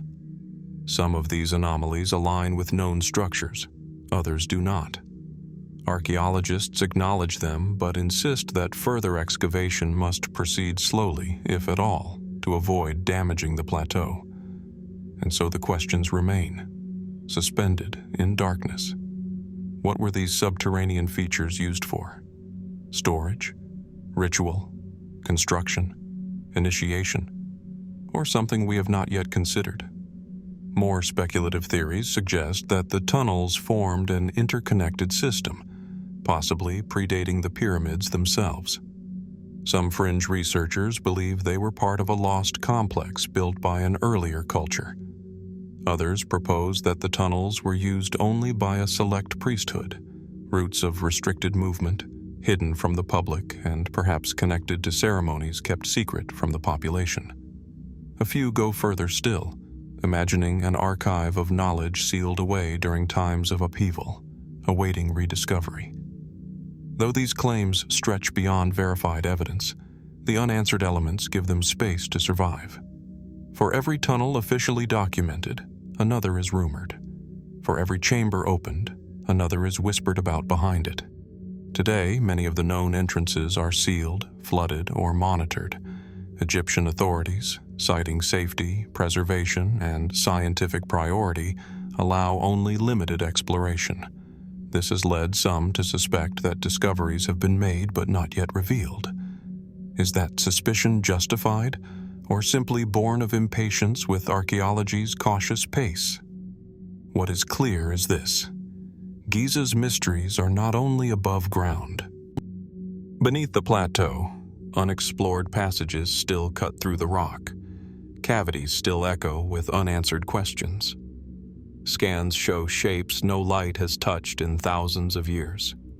Somewhere in that darkness may lie unfinished experiments, forgotten tombs, or records of beliefs lost to time. And so we are left to wonder, are these tunnels merely the leftovers of routine construction?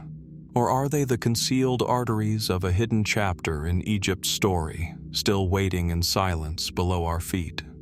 Until the bedrock is opened, the subterranean world of Giza will remain an enigma, another puzzle buried in the desert, guarded by sand, stone, and secrecy. Beneath our feet, the tunnels of Giza fade into darkness, sealed behind layers of silence and sand. Yet even as we leave those hidden passages behind, the landscape above offers another mystery, one not carved into stone, but etched into the earth itself. Stretching across the desert like a ghostly scar is a river that no longer flows, a vanished waterway that may hold the key to how the pyramids were truly built. It is known today as the ancient Ahramat Nile branch, an extinct arm of the Nile that once coursed beside Egypt's most iconic monuments. Imagine standing on the Giza Plateau thousands of years ago, not in the barren desert we know today, but in a landscape alive with water, reeds, docks, and wooden boats. The lifeline of Egypt did not flow miles away as it does now. Instead, the Nile ran at the very edge of the plateau, hugging the line of pyramids from Giza down to Dahshur and beyond. The river would have shimmered beneath the rising sun, carrying goods, stones, workers, and offerings along its banks. If the pyramids were Egypt's stone spine, then this missing river may have been its beating heart. For centuries, the idea seemed speculative, mentioned in ancient texts, but unproven. Then, in recent years, satellite imagery, sediment studies, and ground analysis began revealing something extraordinary: traces of a long-lost river channel running parallel to the pyramid fields. Buried beneath sand and farmland, this forgotten Nile branch appears to have been navigable during the Old Kingdom, around the same era when the Great Pyramids were rising. Its path aligns with pyramid complexes as if by design. Is that coincidence? Or evidence of intentional urban planning on a monumental scale? Mainstream archaeology now leans toward a practical explanation. If this branch existed, then it would solve one of the greatest questions in Egyptology: how millions of limestone and granite blocks were transported. Instead of impossible desert hauls, the stones could have been ferried by boat directly to the construction sites. Harbors or river quays, some already identified near Giza and Saqqara, may have played central roles in pyramid logistics.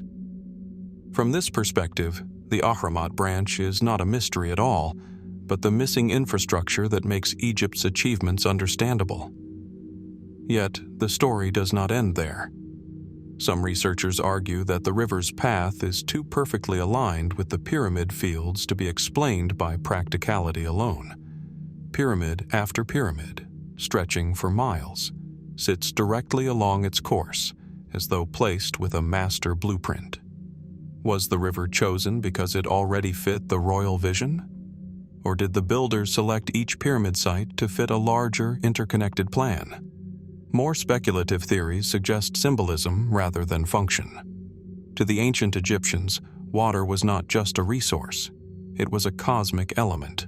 The Nile represented life, rebirth, and the primeval waters of creation. If the pyramids were designed as resurrection machines for kings, could their alignment with a sacred river branch reflect a spiritual map of the afterlife? Was the pyramid field not merely an engineering project, but a spiritual landscape, one that used geography as ritual architecture? Others go further still. A handful of fringe theorists suggest that the Ahramat branch may predate the Old Kingdom entirely, belonging to an even earlier cultural horizon. If true, then the pyramid fields may have been built atop an older, meaningful landscape, an inherited blueprint rather than an original one. In this view, the river may have shaped human settlement long before Egypt's first kings, guiding a memory so ancient that its origins were forgotten by the time Khufu, Khafra, and Smenkhkare ruled. The challenge, of course, is evidence. Desertification, climate change, and thousands of years of shifting sands have all but erased the physical traces. No boats remain. No embankments stand in the open air. What we have instead are ghost markers, traces of moist soil, buried sediments, and the faint outlines of a riverbed that has slept beneath the desert for over 3,000 years. Archaeologists continue to map it, meter by meter, but each discovery raises further questions. Why did this river branch disappear? Was it a gradual climate shift or a catastrophic event? When did it dry up, and did its disappearance play a role in the decline of pyramid building? And perhaps the most tantalizing question of all, what still lies buried along its ancient banks? Harbors, workshops, inscriptions, lost settlements, unexplored tombs. Any of these may still be hidden beneath farmland and desert crust. If the Ahramat branch was once the artery of pyramid civilization, then its banks may yet guard untold chapters of Egypt's past. For now, the ancient river remains a shadow in the earth, guiding researchers deeper into the mysteries of the Old Kingdom. It is a reminder that Egypt's greatest secrets are not only locked in stone, but also in the shifting sands and forgotten waters that once shaped the land. From the hidden waterways along the vanished Ahramat Nile branch, where forgotten currents once carried royal stones and sacred vessels, our journey shifts northward toward a different kind of disappearance. Not a river this time, but a people, a kingdom, and perhaps a sacred complex lost beneath layers of time and shifting sands. We arrive on the broad, wind-swept plains of the eastern delta, where the boundaries of Egypt once opened toward lands beyond, and where an elusive chapter of history remains only partially illuminated. The mystery of the Hyksos and the Great Temple, or perhaps entire ceremonial district, they are believed to have left behind. Here, the land is quiet. Today, fields and irrigation canals spread across the delta in neat lines, dotted with farming villages and roadways.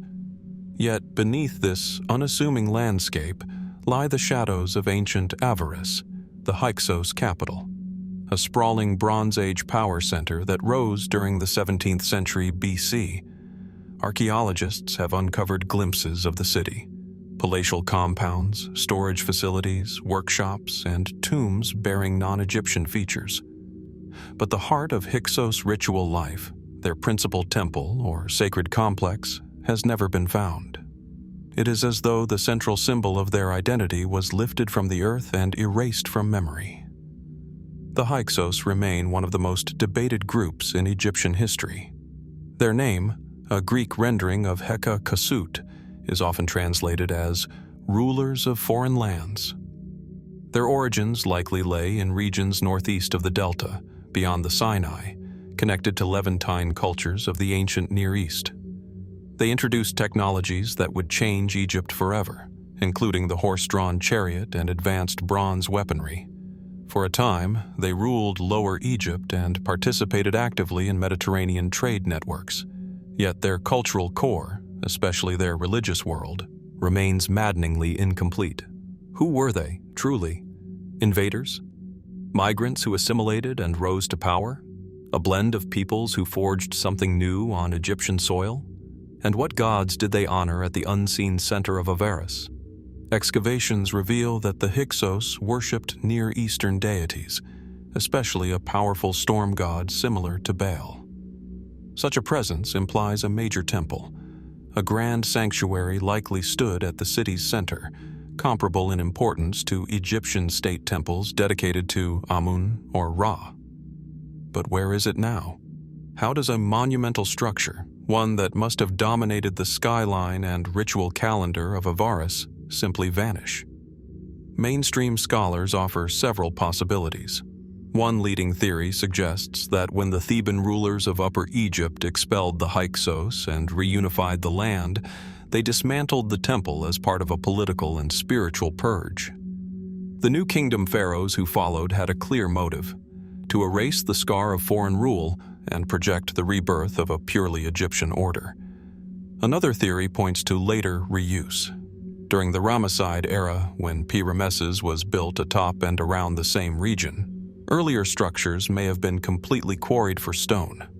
If so, the Hyksos sanctuary could lie beneath Ramesside ruins, or beneath layers of even later construction, buried deeper than current excavations can reach. There are also logistical and geographical challenges. The Delta is difficult ground for archaeology. High water tables, dense mud brick decay, agricultural overbuild, and modern settlements make extensive excavation slow, expensive, and sometimes impossible. Yet tantalizing clues exist. Remote sensing surveys and magnetometer scans have revealed rectangular anomalies, platforms, and unexplained voids beneath farmland near the known edges of Avaris. Some researchers believe these shapes align with a large, ordered complex still underground. But without the ability to dig freely, these hints remain only shadows. At the edges of academia, more speculative theories persist. Some suggest the Hyksos preserved traditions even older than themselves, remnants of a forgotten Near Eastern culture, and that their main sanctuary housed records threatening to Egyptian ideology. Others imagine a hidden subterranean compound, sealed and preserved by flood sediments of the Delta, still intact beneath layers of silt. These ideas remain unverified, yet they endure for one simple reason: the mystery has space to grow. In the silence of the unknown, imagination rushes in. What is certain is that the Hyksos era marked a turning point in Egyptian identity. After their defeat, the New Kingdom emerged with unprecedented military confidence, international ambition, and monumental building programs. Egypt's empire was born in the emotional aftermath of foreign occupation. If the missing temple of Avaris were ever uncovered, what truths might it reveal? Would it show cultural exchange rather than cultural conflict? Would it expose elements of Egyptian religion or kingship that were borrowed, adapted, or inspired by the very people later condemned in official records? For now, the Delta holds its secrets. Somewhere beneath fields, villages, and layers of Nile silt, may lie a sanctuary that once echoed with hymns in a foreign tongue, a temple that witnessed both devotion and dynasty. If its stones were brought to light, would they bring clarity or open an even greater mystery? Until that discovery is made, the lost Hyksos temple remains suspended between history and legend, waiting in silence. And the ruins of Avaris, still buried, still listening, seem to ask a single lingering question. What else lies hidden below, still untouched, still unknown? From the windswept plains of the Delta, where the lost Hyksos sanctuary remains buried beneath layers of silt and silence, our investigation turns southward, toward deserts, coastlines, and distant waters that carried ancient ships beyond Egypt's borders. If the Hyksos mystery challenges our understanding of foreign rulers within Egypt, the next enigma leads us to a foreign land revered by the Egyptians themselves, a place they called Punt. And at the heart of this mystery lies one of the strangest archaeological clues ever recovered: mummified baboons.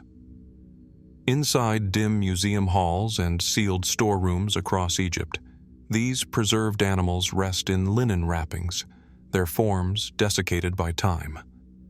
Their elongated snouts, sharp teeth, and curled tails remain eerily recognizable, even thousands of years later. They were sacred to the god Thoth, linked to knowledge, wisdom, and the movement of the sun. But these baboons were not native to Egypt. They were imported from a land the Egyptians regarded as holy, abundant, and filled with wonders, a land they called the divine Land of Punt. The question that has haunted archaeologists for more than a century is simple. Where was Punt? Egyptian reliefs, most famously in the mortuary temple of Hatshepsut at Deir el-Bahari, depict Punt as a lush coastal kingdom with incense trees, exotic animals, and seafaring chiefs. Ships laden with gold, ebony, myrrh, panther skins, and baboons journeyed back to the Nile. The Egyptians portrayed their relationship with Punt not as conquest, but as partnership. So why did its location fade from memory?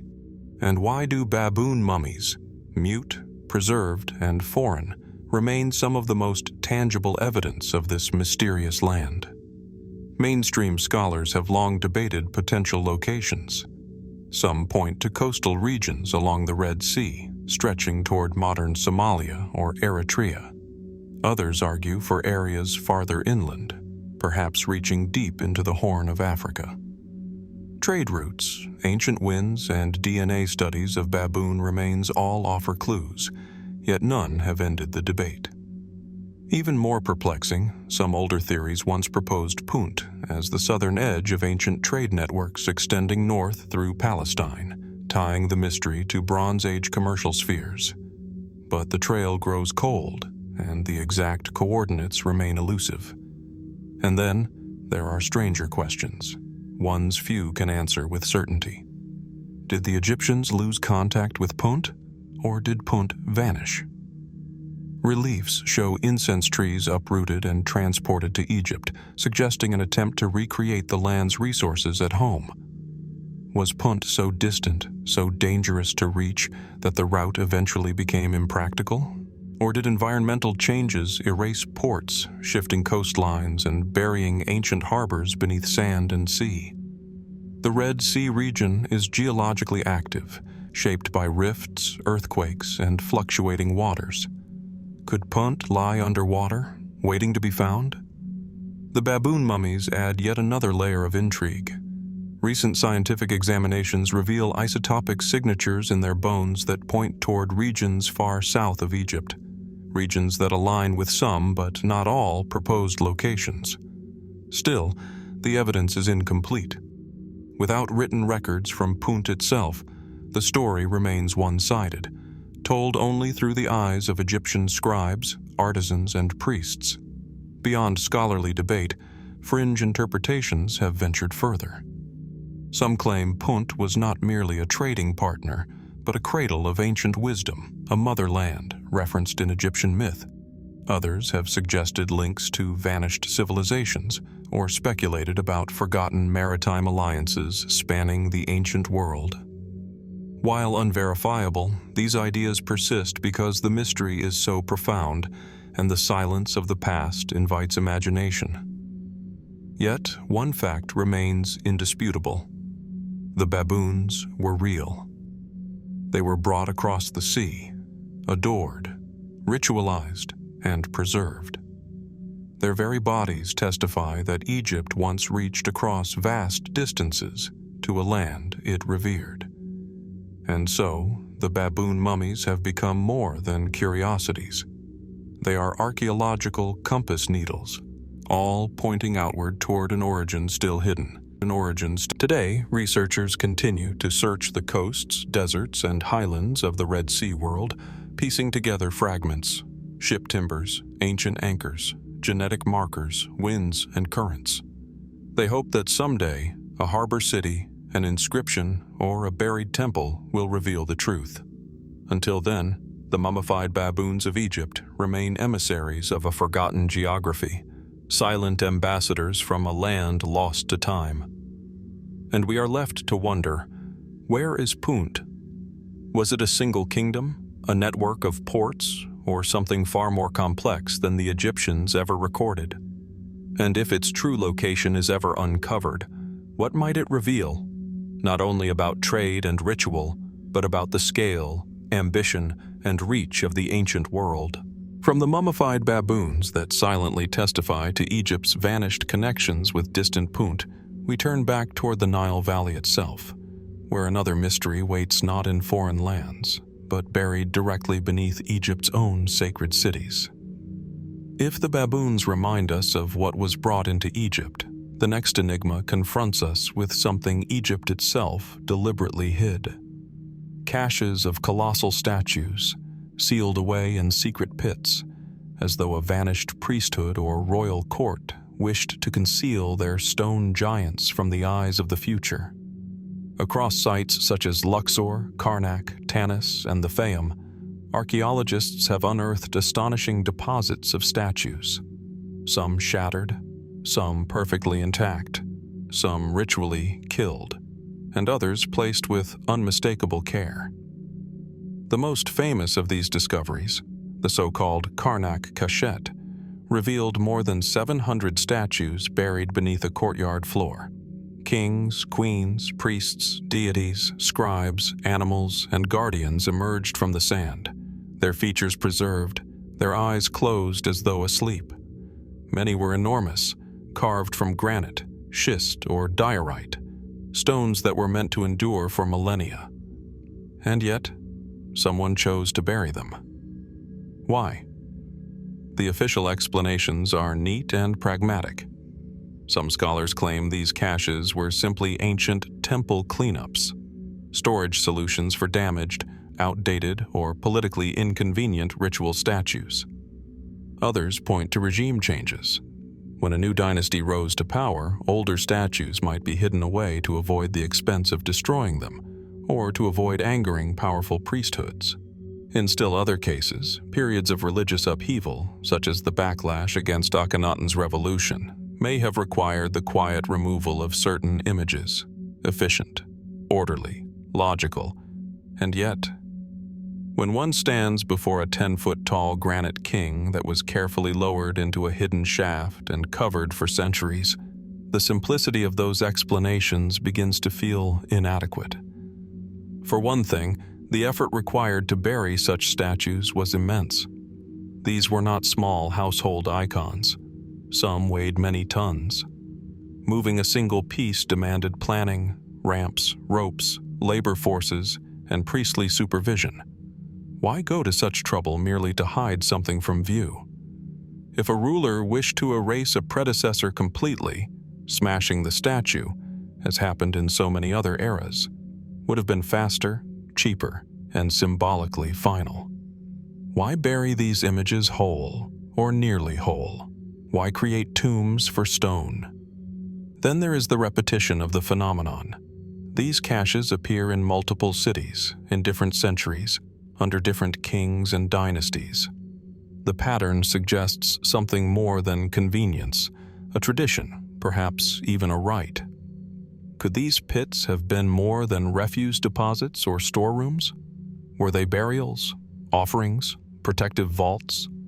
Some Egyptologists believe the statues were retired through ceremonial interment, reflecting a belief that an image of a god or king retained spiritual potency even after it was no longer displayed.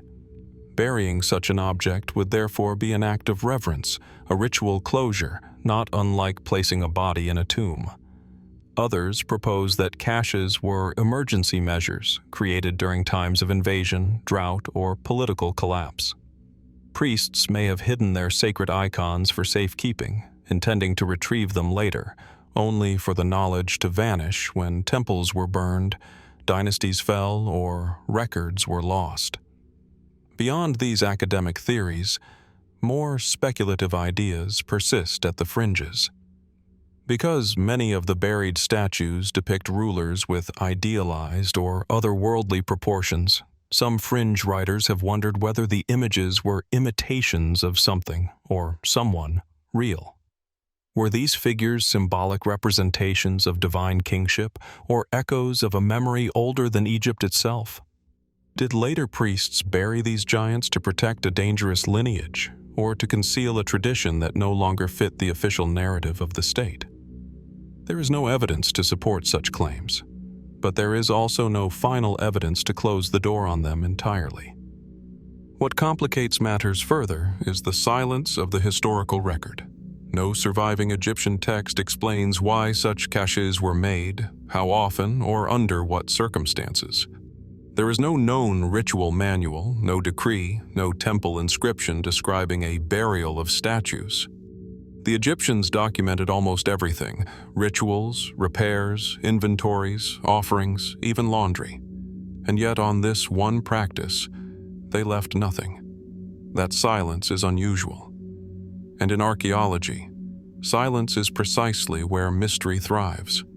When these statues are raised back into the light, after centuries entombed in darkness, the effect is haunting. Their faces gaze forward with serene confidence, unaffected by sand, time, or decay. They look less like discarded objects and more like beings awakening from a long and deliberate sleep, as though they always expected to be found. And so we are left with questions. Were these caches acts of preservation, ensuring that sacred images survived the tempests of history? Were they acts of erasure, sealing away rival dynasties and forbidden memories? Were they gestures of devotion, giving stone bodies the same funerary respect as human ones? Or are we staring at the surface of a tradition whose deeper meaning has been lost, buried with the priests who once performed its rites?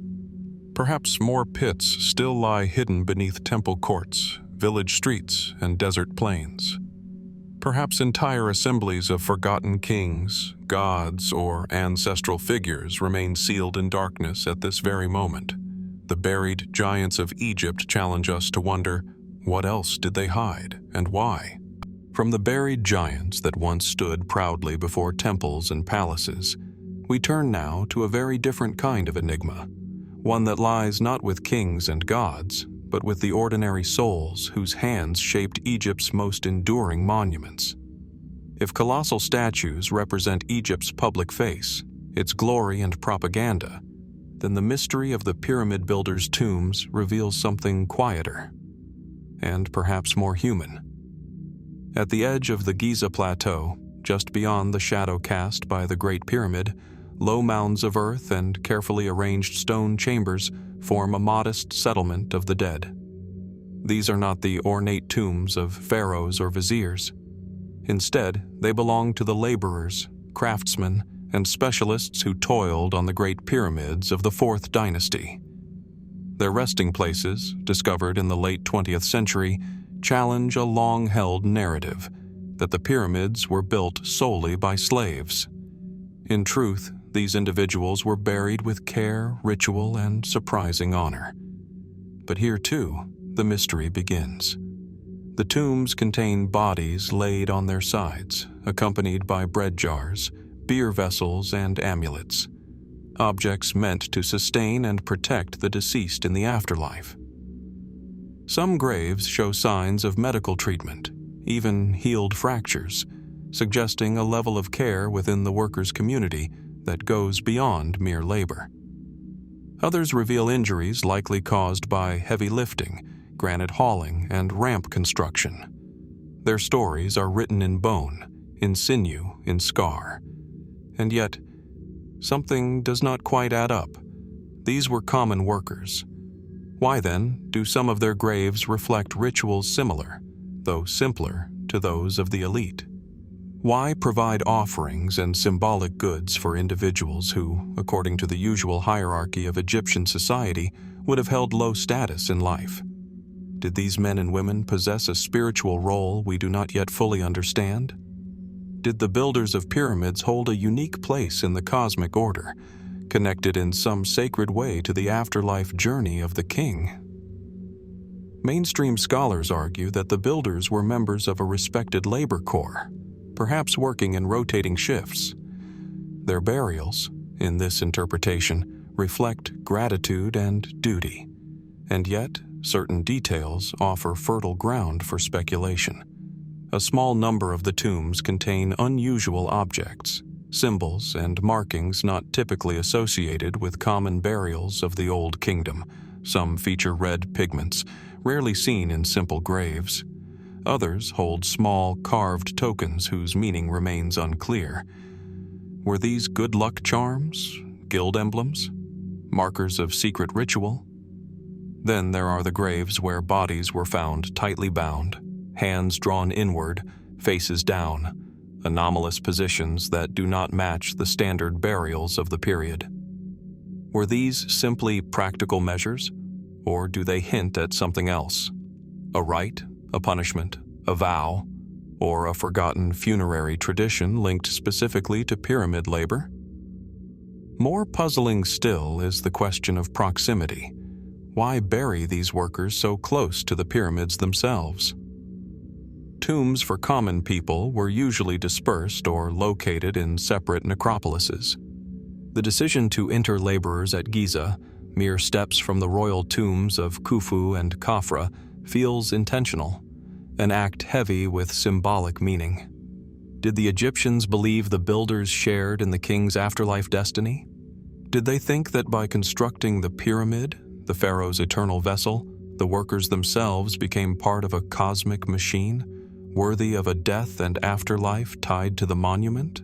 Or were these burials placed here for a far more practical reason, to ensure that the dead, once sworn to secrecy about construction methods, remained forever within the shadow of the king? Because even now, those who study pyramid engineering acknowledge how many questions remain unanswered. How were the heaviest blocks lifted? How long did each phase truly take? What techniques were known, and which have been lost?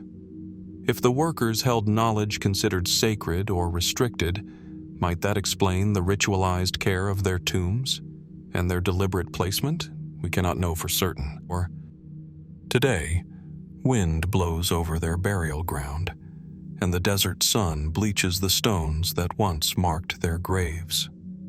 Tourists visit the Great Pyramid, unaware that beneath their feet lies another world, one of quiet mystery, of devotion, of sweat and broken bone, of lives given to a monument that endures still. And as we look upon these humble tombs, we are left with lingering questions that stir in the silence. What secrets did these builders take with them? What rites did they perform? And how much of Egypt's greatest architectural triumph remains hidden, not in the pyramid itself, but in the graves of the people who raised it? From the silent graves of the pyramid builders, humble, human, and grounded in the world of labor, we shift now to a very different kind of burial tradition, one that blurs the boundary between devotion, symbolism, and something far more enigmatic.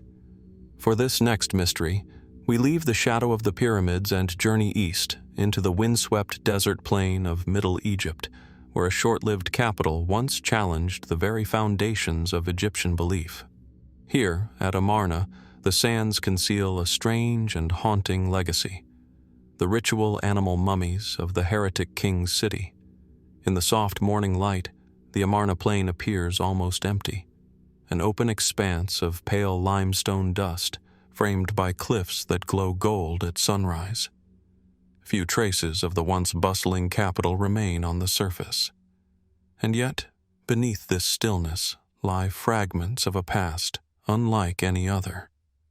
Amarna was the vision of Akhenaten, a pharaoh who rejected the powerful priesthoods of Amun and centered all worship on a single solar deity, the Aten.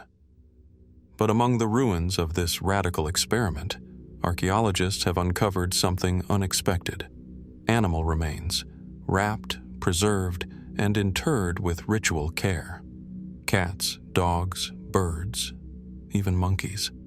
Creatures mummified not in the vast temples of later eras, but within a city that, according to official history, focused solely on the Aten's radiant sun disk. Why were these animals preserved? Who tended to them? And what role did they serve in a religion supposedly stripped of elaborate cult practice? Mainstream interpretations suggest these burials may reflect household devotion or personal piety. Even during Akhenaten's revolution, ordinary people might have clung to older beliefs, privately venerating animals sacred to gods the king outlawed. Perhaps cats were still linked to Bastet, ibises to Thoth, and birds of prey to Horus. In this view, the animal mummies are simply whispers of forbidden traditions practiced behind closed doors. But other details muddy the narrative. Some of the Amarna animal mummies show signs of deliberate ritual slaughter. Others were wrapped with surprising care, enclosed in small chambers, or buried near storage pits and shrines. A few specimens even bear traces of pigments and resins typically reserved for elite human burials. If private devotion was all that drove these rites, why employ materials and methods suggesting official knowledge and possibly official sanction? There are also the monkeys. Their presence is especially curious. Some of these creatures were non-native, imported from far regions tied to Egyptian trade. Were they pets kept by nobility? Symbols of exotic prestige? Or did they serve a ceremonial purpose lost to time? Their careful placement in the soil suggests meaning, intent, not random disposal. Another layer of mystery emerges when considering Akhenaten's religious vision. His revolution sought to remove intermediaries between the divine and the mortal world. The Aten, shining from above, required no idols and no temple statues. And yet, animal mummification is an act of mediation, a ritual designed to prepare a being for a journey beyond death. Why would such practices continue in a city dedicated to a god who supposedly rendered the old cultic system obsolete? Was Akhenaten's control weaker than official inscriptions claim? Or did his reforms allow for ritual expressions we have not yet understood? A handful of fringe theorists propose more unconventional possibilities. Some suggest the animals served as living symbols or ritual participants in solar ceremonies at Amarna, vessels for earthly forces released through death and preservation. Others speculate about hidden cults operating with or without royal knowledge. While these ideas fall outside mainstream scholarship, they persist in the unfilled gaps the evidence leaves behind. Because despite excavations, despite careful study, too much remains unclear. Why do some animals appear hurriedly wrapped while others are treated with reverence? Why do certain burials cluster near domestic quarters while others lie close to administrative or ceremonial structures? And why Amarna, a city meant to break with tradition, of all places, would produce such a concentration of unexplained ritual remains? The sands, as always, refuse to give simple answers. Today, fragments of bones, linen wrappings, and burial pits paint a picture that is incomplete. The animal mummies of Amarna do not fit neatly into the story the city was meant to tell. They hint at tensions between public doctrine and private belief, between royal ideology and human habit. And they remind us that even in a capital built to enforce a singular truth, mystery endured. Mystery. So we are left to wonder, were these animals offerings, companions, symbols, or something else entirely? What secret beliefs survived beneath the Atene's blazing light? And how many rituals hidden in silence still lie beneath the sands of Amarna, waiting to be revealed? From the silent chambers of Amarna, where the desert keeps its secrets beneath layers of dust and reverence, our journey now follows the invisible pull of the sun toward a site even older and perhaps even more enigmatic: the pyramids of Giza. As the previous mystery fades into the distance, we return to the plateau where the wind whispers against ancient limestone and long shadows stretch over the sand. Beneath this monumental landscape lies another secret of ancient Egypt, one that rested untouched for millennia, hidden just inches below the surface. These are the solar boat pits. At first glance, they appear almost unremarkable: long rectangular cavities carved into the bedrock near the pyramids. But with closer inspection, the story turns extraordinary. For inside these pits, archaeologists discovered massive, fully disassembled wooden ships, buried beside the pharaohs with painstaking care. The most famous, found beside the Great Pyramid, contained over 1,000 separate pieces of Lebanese cedar, perfectly preserved by desert air and ritual intention. When reconstructed, it revealed a vessel of breathtaking craftsmanship, nearly 140 feet in length, built without nails and sealed as though it were waiting for a voyage that never came. Why bury a ship in a desert? And why construct it with such skill if it was never meant to touch a river or sea? The mainstream explanation begins with Egyptian cosmology.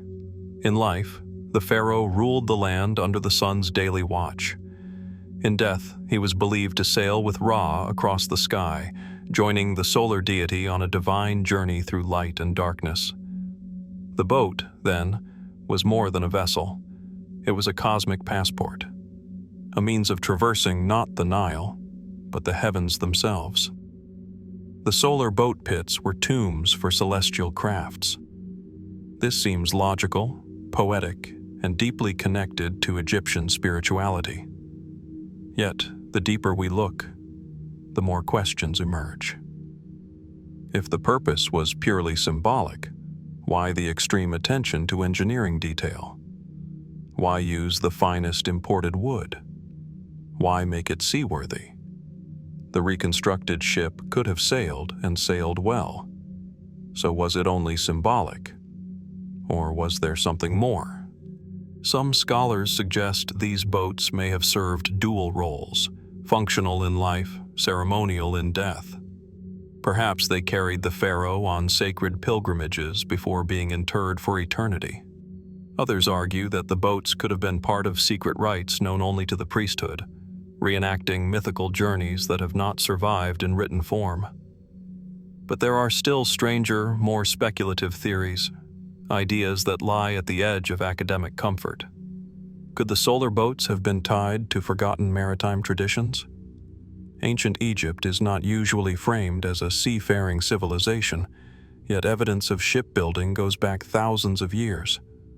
Some researchers point to inscriptions and early boat remains that hint at long-distance expeditions, journeys to far-off lands for gold, cedar, or incense.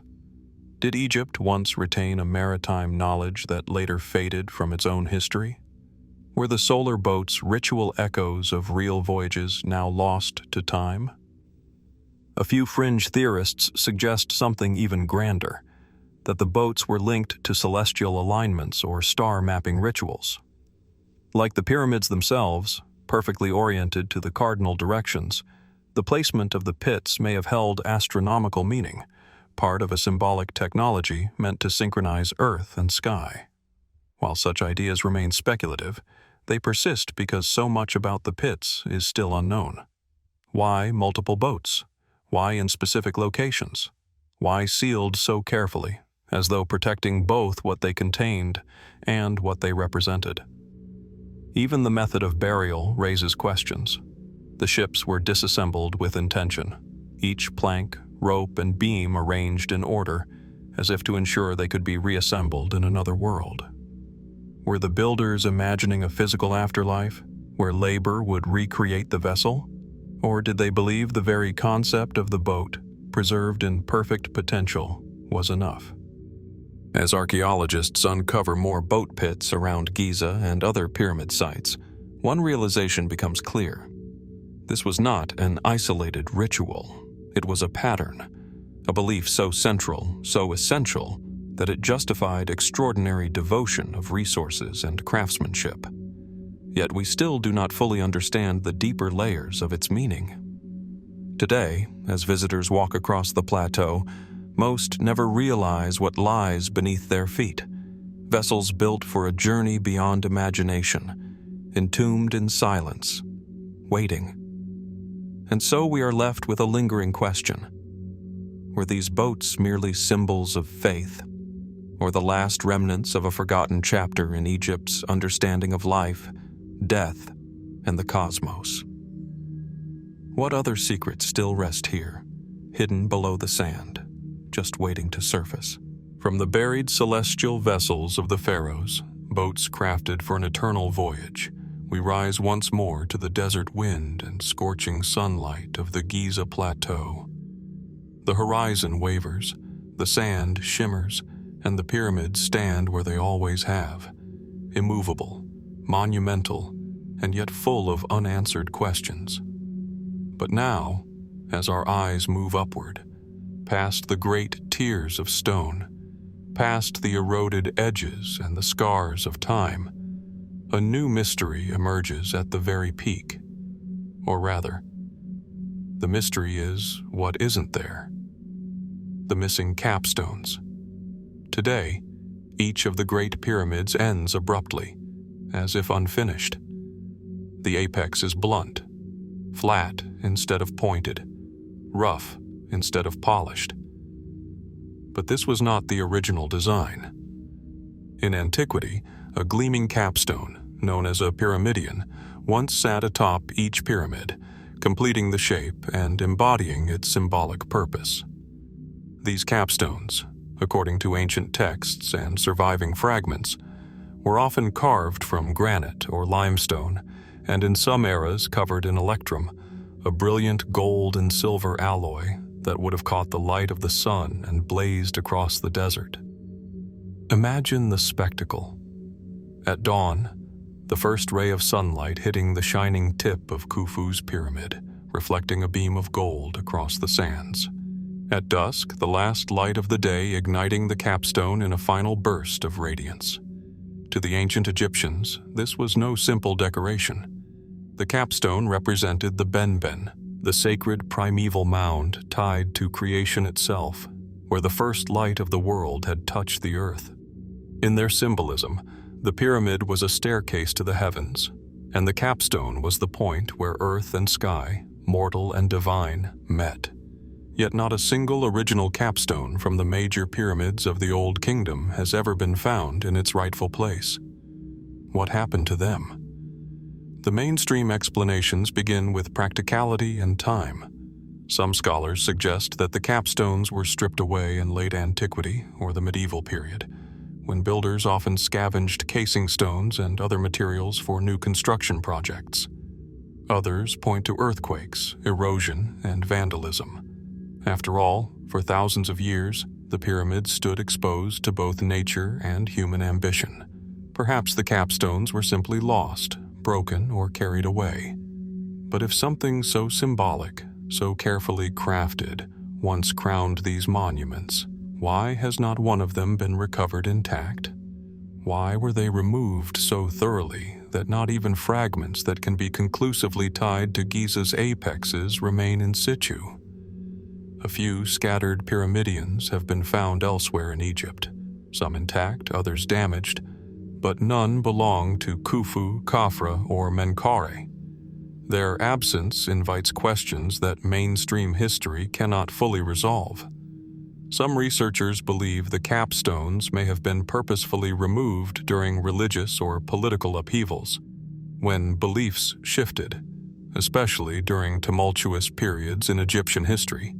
Symbols of previous regimes were sometimes erased. Could the capstones have been taken down intentionally, not for their materials, but to sever a cosmic or ideological connection? Others suggest a more esoteric purpose. In fringe theories, the capstones are imagined as devices of energy, ritual, or astronomy. The pyramids already align with striking precision to the cardinal directions, and their layout has correlations some see reflected in the stars.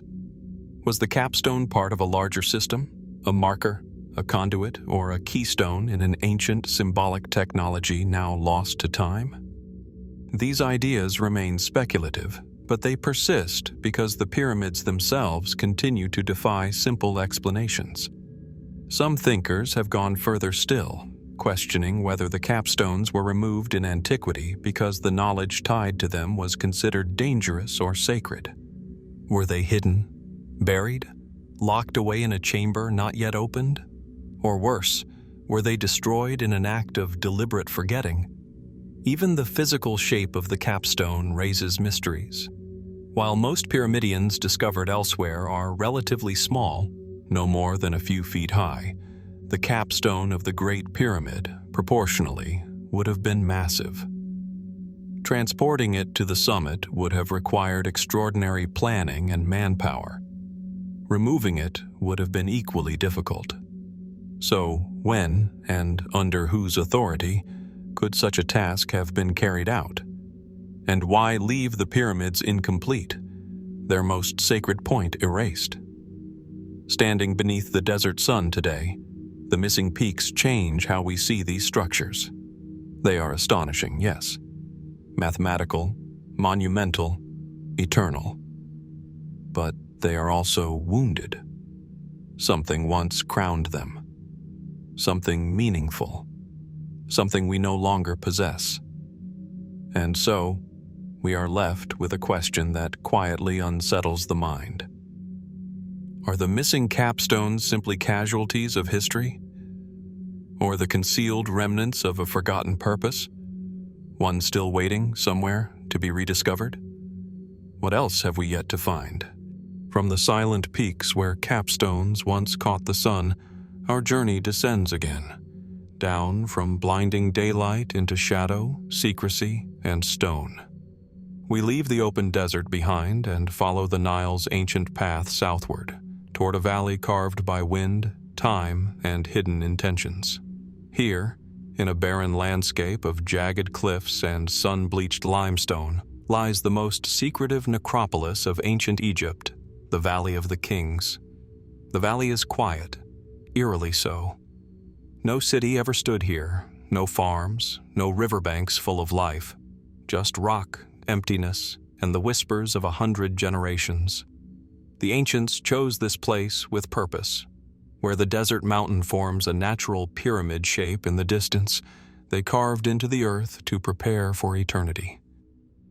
Beneath these cliffs lie the tombs of pharaohs, queens, princes, and priests, and perhaps tunnels and chambers that still wait in darkness, untouched. Most visitors imagine the Valley of the Kings as a series of grand tombs, high-ceilinged halls, richly painted walls, and carefully carved sarcophagi. And in part, that image is true. But what is less known is how much of the valley has not been explored. Modern surveys suggest that dozens, maybe even hundreds of corridors, shafts, and hidden rooms still lie concealed beneath the rock. What we see today may only be a fraction of what was built. Even in tombs already opened, strange features raise questions. Passages sealed and abandoned, stairways that lead to nothing, shafts that descend suddenly into the bedrock and stop, unfinished or interrupted for reasons never explained. Were these structural experiments symbolic pathways for the soul or blocked routes to something more? Historians offer straightforward answers. They speak of abrupt royal deaths, changing plans, or collapses that forced workers to alter their designs. In this view, the unfinished chambers are architectural remnants, nothing more than practical decisions left behind in stone. But others are not satisfied. For every mapped tomb, there are hints of more. In 2006, a sealed chamber now known as KV-63 was discovered only a short distance from Tutankhamun's resting place. Before that, no new tomb had been found in the valley for generations. It was a reminder. The sand still hides secrets. Ground-penetrating radar, sonar, and microgravity surveys have since revealed anomalies beneath the surface, voids, straight lines, and geometric spaces that do not match natural rock formations. Some lie near known tombs, others in remote corners where no excavation has yet begun. What do these hidden cavities represent? Mainstream archaeology urges caution. Not every anomaly is a chamber. Some may be natural fissures or false readings, or simply areas where ancient workers began a project and abandoned it. But speculative voices paint a different picture, one of concealed networks sealed deliberately to protect royal secrets, sacred treasures, or ancient knowledge. The Valley of the Kings, after all, was more than a cemetery. It was a sacred gateway to the afterlife.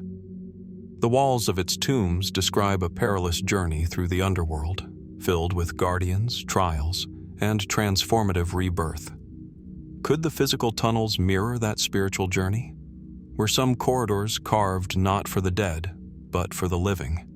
Keepers of rites, initiates in mysteries, witnesses to forbidden knowledge now lost? Then there is the question of tombs never found. Royal names from Egypt's chronicles remain unaccounted for. Pharaohs whose burial places have never been identified.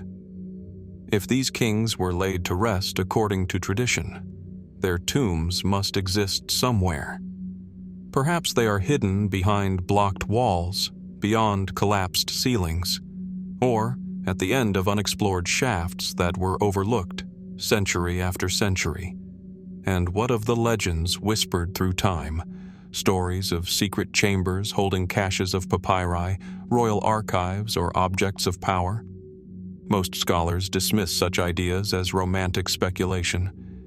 Yet the valley's history is full of surprises, and each discovery has reshaped what we thought we knew. So today, teams continue to scan, dig, and search. But progress is slow. The valley is fragile. Every stone must be handled with care. The desert protects its dead and its secrets. As the sun sinks behind Theban cliffs and night settles over the valley, one can't help but wonder, beneath our feet, in the uncharted darkness, what sleeps beyond the reach of our lights? Are we close to the next great discovery? Or have we not even begun to grasp the scale of what lies underground? Some mysteries remain patient, and the Valley of the Kings, silent and watchful, still guards its own. From the silent, unexplored shafts of the Valley of the Kings, our path leads deeper still into chambered corridors where the dead were meant to sleep forever. Here, beneath the unforgiving cliffs of Thebes, lies tomb K535, once the resting place of Amenhotep II. It is a place of echoes and stillness, where dust swirls in the beams of an archaeologist's lantern and the air itself feels ancient. Yet among the royal mummies found within, one stands apart, an enigma the modern world has come to call Woman X. K535 is no ordinary burial. Its vaulted ceilings and carved pillars speak of a pharaoh's eternal journey. But its story changed in 1898, when the French archaeologist Victor Loret entered the tomb and made a startling discovery. Several mummies hidden inside chambers, placed there centuries after the tomb was sealed. These bodies had been moved, concealed, and protected by priests who sought to save them from relentless tomb robbers. Among them lay Woman X, her body placed not in a coffin, but on the floor, unwrapped, exposed, and posed in a posture as haunting as it was perplexing. Her hair, still intact, was thick and dark. Her expression, frozen in time, seemed pained, her mouth slightly open as though caught mid-breath. One arm lay at her side, the other crossed her chest, a position symbolic of royalty. But who was she? Mainstream scholars have tried to answer that question by studying the body itself. Her features are delicate. Her bones suggest youth. She was likely in her early 20s. For many, the obvious conclusion is that she belonged to the royal family. Her pose, her preservation, and her placement in a pharaoh's tomb all point to someone of importance. But beyond these clues, certainty vanishes. Some proposed that she might be Queen Tiye, mother of Akhenaten. But Tiye's mummy was later identified elsewhere. Others suggested Sidamun, Isis, or Hanuteneb, daughters of Amenhotep III. All possibilities, yet none confirmed. Then came another wave of theories connecting her not to Amenhotep III, but to his controversial son, Akhenaten. This is where the story deepens.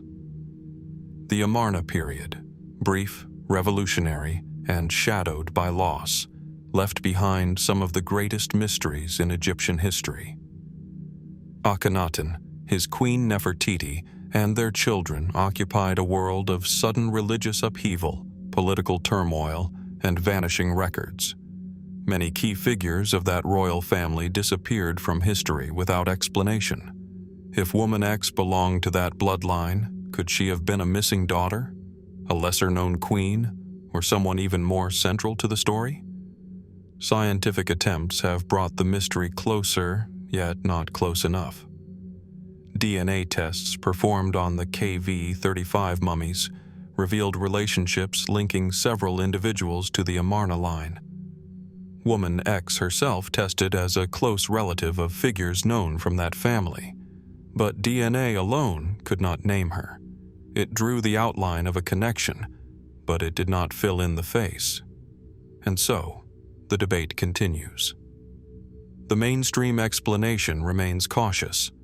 According to this view, Woman X was likely a young royal female placed in KV-35 for safekeeping, a casualty of the long struggle to preserve pharaonic burials from looters. Nothing more extraordinary than that. A daughter, a princess, a minor queen whose name vanished when records were lost.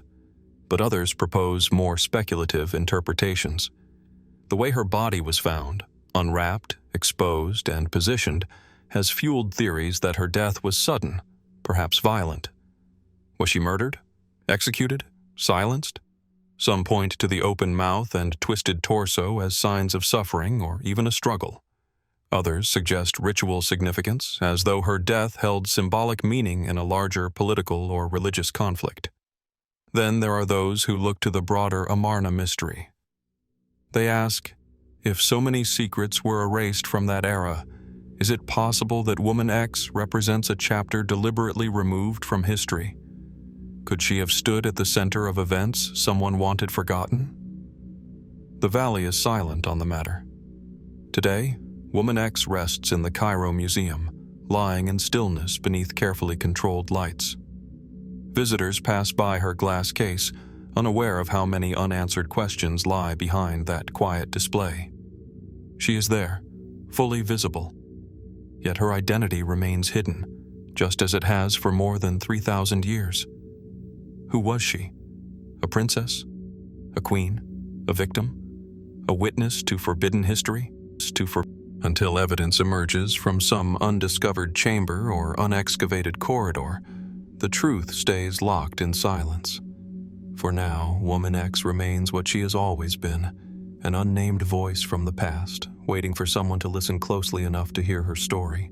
From the silent enigma of Woman X, whose identity remains concealed in the darkness of antiquity, our attention now drifts upward, away from the tombs, away from the dust of the valley, and into the heavens that guided Egypt's kings and calendars. For the ancient Egyptians did not merely look at the stars, they followed them. And somewhere in the long corridor of history, an entire body of star-mapping knowledge, once known, once written, vanished without a trace. We begin in a dimly lit chamber of Dendera, where the stone ceiling of a temple captures the sky in eternal relief.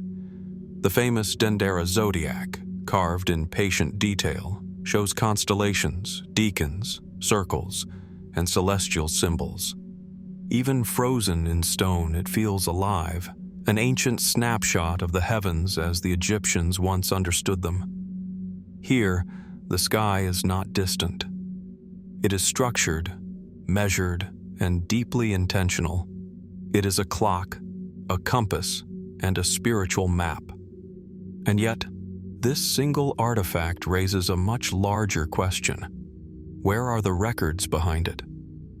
Egyptian priests, especially those serving in temple observatories, were meticulous record keepers. They charted the movement of stars, tracked the heliacal rising of Sirius, and used complex decan calendars to guide rituals, agriculture, and royal authority. We know they possessed astronomical tables. We know they recorded observations nightly. We know their measurements influenced architecture, navigation, and kingship. But the original archives, the scrolls, the notebooks, the star ledgers of the ancient sky watchers, are missing. Mainstream historians offer straightforward explanations. Papyrus decays. Time consumes.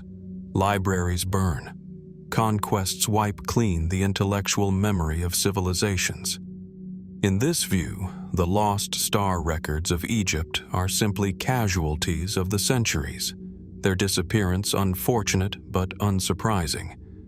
Yet, the more one examines what the Egyptians left behind, the more difficult it becomes to believe that all of it simply vanished by chance. Scattered across Egypt are fragments, just enough to imply something greater. In coffin lids and tomb ceilings, the deacon lists march in orderly rows, marking stars that rise and fall at precise times of night. The ceilings of tombs in the Valley of the Kings show constellations and celestial boats ferrying deities across the cosmic river. The Ramesside star clocks and the Senenmut star map from Deir el-Bahari hint at an observational tradition far more advanced than their surviving remnants suggest. If these fragmentary images are the surface, then where is the depth? Where are the full star catalogs? The raw observations? The calculations that must have existed to align temples, pyramids, and sacred pathways so precisely with the sky. The Great Pyramid itself is aligned so closely to true north that modern engineers struggle to explain how it was achieved without extensive knowledge of the heavens. Was this accuracy guided by star tables now lost to time? Some scholars argue yes, and nothing more. They see no mystery, only missing paperwork. But others step beyond the cautious line of academic certainty and wonder aloud, did the Egyptians possess older, more sophisticated sky records that predated the dynasties we know? Records inherited, perhaps, rather than invented? If so, who wrote them? And why did those records disappear so thoroughly that only echoes remain? Then there are fringe theories, speculative, sometimes poetic, always controversial. Some suggest that star knowledge in Egypt was guarded, restricted to priestly elites who believed it too sacred for wide circulation. Others believe the knowledge was deliberately removed or hidden, perhaps in a time of political turmoil, religious change, or cultural collapse.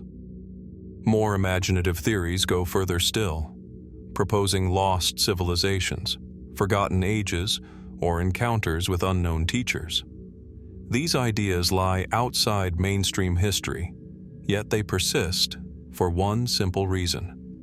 The evidence we do have feels incomplete, as though a chapter has been torn from the book of the skies. And so the questions multiply. Did the Egyptians chart constellations now lost to modern astronomy? Did they calculate celestial cycles with mathematical systems more precise than what survives? Did their skywatching contain a worldview, scientific, spiritual, or symbolic, that we no longer fully grasp? Somewhere, Perhaps buried beneath desert sands or sealed in undiscovered chambers, the answers may still exist.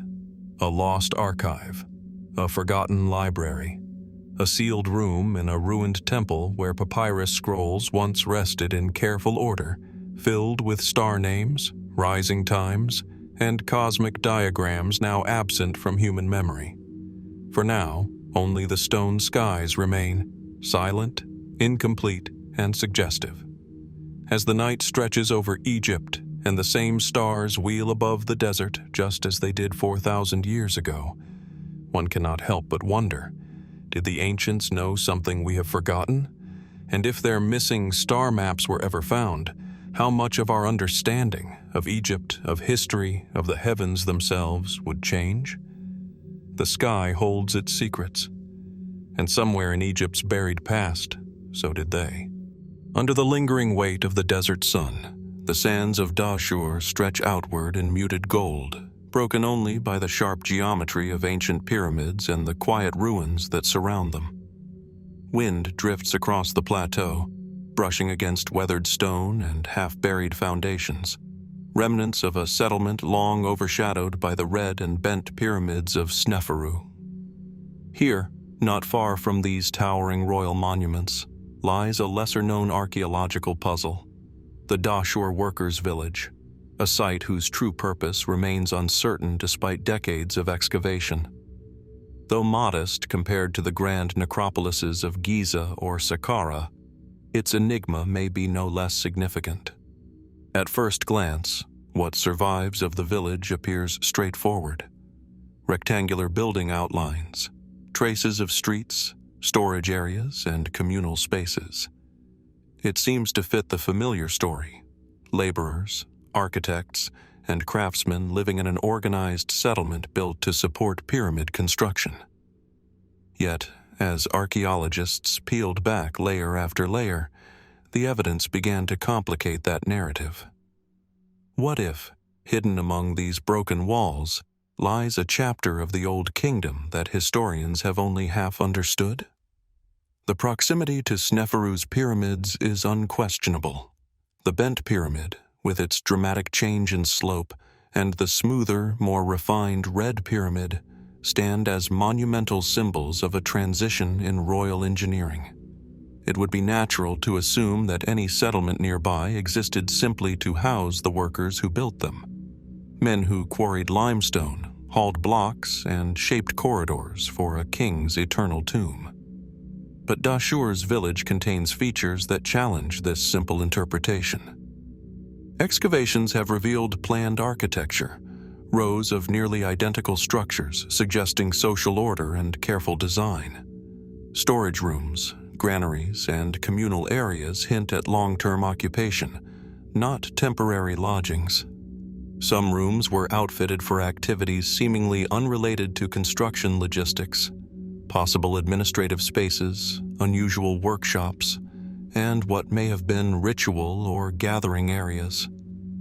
If this was only a workers' camp, why invest such precision and permanence?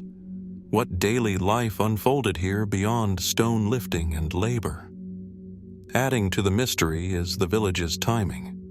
The settlement appears to have been occupied not only during Smenkhkare's reign, but sporadically afterward, across phases of Egyptian history. This suggests that its use extended beyond a single building project. Was this site repurposed across generations, perhaps for training, administration, or even ceremonial roles tied to the royal cult? Unearthed artifacts only deepen the questions. Tools are present, but in fewer numbers than expected for a massive construction workforce. Household items reflect a population that had access to resources beyond basic subsistence. Animal bones, bread molds, beer jars, and fish remains tell of steady provisioning, yet some of the food remnants imply a diet richer than that of ordinary laborers. Were higher-ranking overseers or specialized personnel living among the workers? Or was this a community performing functions far more complex than brick hauling and quarry management? Some scholars propose that Dahshur's village may have doubled as an administrative hub, one linking the pyramid complex, nearby cemeteries, and state-controlled economic networks. Others suggest a religious or ceremonial layer, perhaps ritual specialists, priests or astronomer scribes stationed near Sneferu's monuments to maintain royal cult practices long after the king's burial. The settlement's planned layout and longevity could support either theory. Then speculation, as always, stretches further. A few fringe interpretations claim that Dahshur's workers' village might have served as a kind of training center, an architectural school for the Old Kingdom, where future planners and engineers learned the methods that later shaped Egypt's grandest monuments. There is no conclusive evidence for such a role, yet the uniformity of structures, the administrative hints, and the recurring occupation make the idea difficult to dismiss outright. Could Dahshur have been more than a home for laborers? Perhaps a center where knowledge, not just manpower, was cultivated? And what of its location? Dahshur sits on a desert stretch once tied by causeways, river access, and royal funerary landscapes. Was the placement strategic for surveillance, ritual alignment, or symbolic purity? Did the village connect unseen threads between sacred landscape and state power? Each possibility fits, yet none fits completely.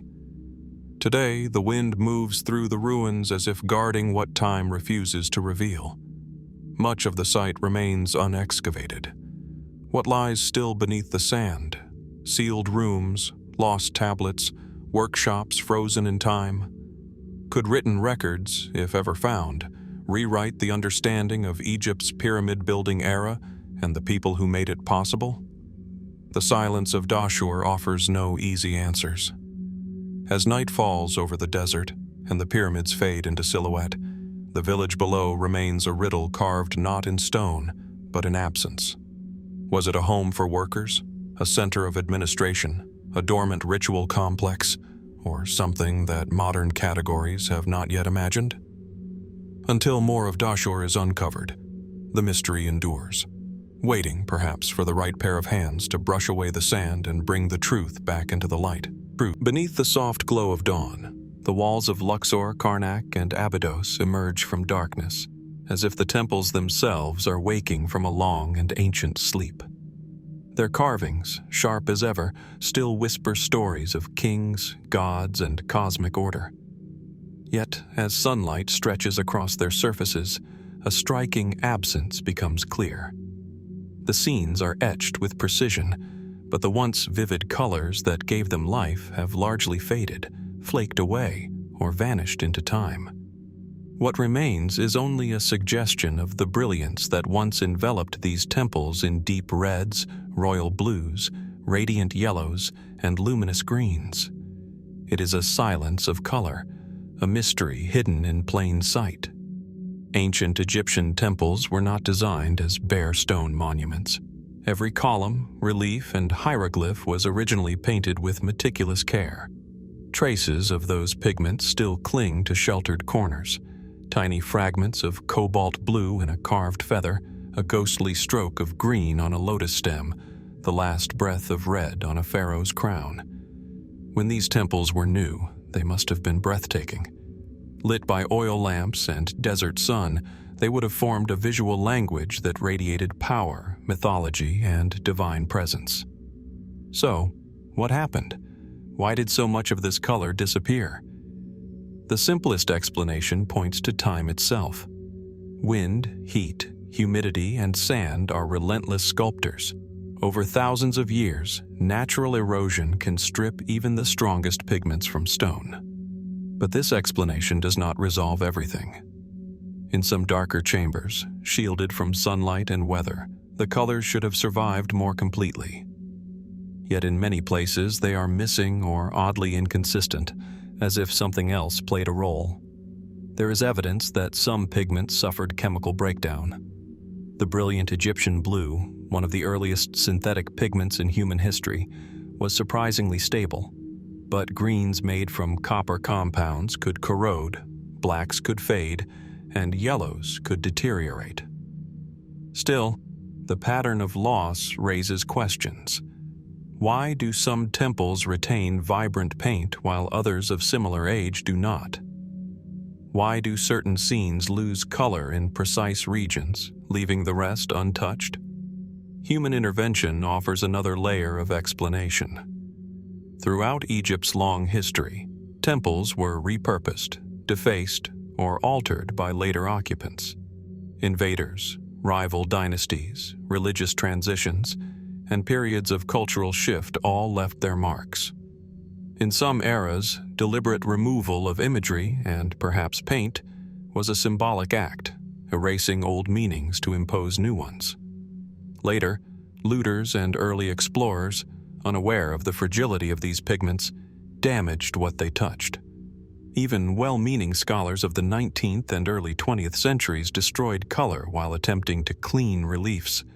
And yet, even with these accounts, something feels unresolved. In protected chambers, areas with minimal human contact and stable conditions, why is pigment still so scarce?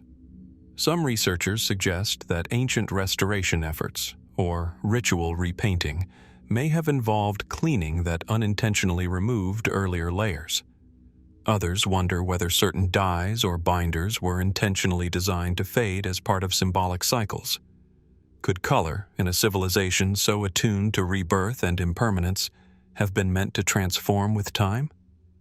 Then come the more speculative theories. A few fringe researchers claim that the brightest pigments were removed in antiquity to harvest rare minerals and resins, which held value for alchemy, medicine, or esoteric rituals. Others imagine hidden chambers where original painted panels were relocated for safekeeping, awaiting rediscovery. Some propose that what we see as vanished color might not truly be gone at all, that minute pigment traces could reveal lost scenes or messages once we develop advanced methods for detecting and reconstructing them. Already, infrared and multispectral imaging are exposing designs invisible to the naked eye. What else might appear if technology continues to evolve? There's also a philosophical question. Have we underestimated how central color was to Egyptian cosmic thought?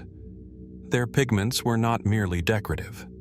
Blue evoked the heavens and the sacred waters of creation. Green meant life, growth, and resurrection. Red signified power and danger. Yellow represented the flesh of the gods. If these meanings were so vital, is it possible that the disappearance of pigment conceals a story we have not yet grasped? As modern researchers scan walls, analyze dust, and reimagine long-lost palettes, the temples wait, stoic and patient as they have always been. Perhaps the answers lie in the paint that remains, or perhaps in the pigments that no longer touch the stone at all. Were the vanished colors merely victims of time? Or were they part of a deeper cycle, one we still struggle to interpret?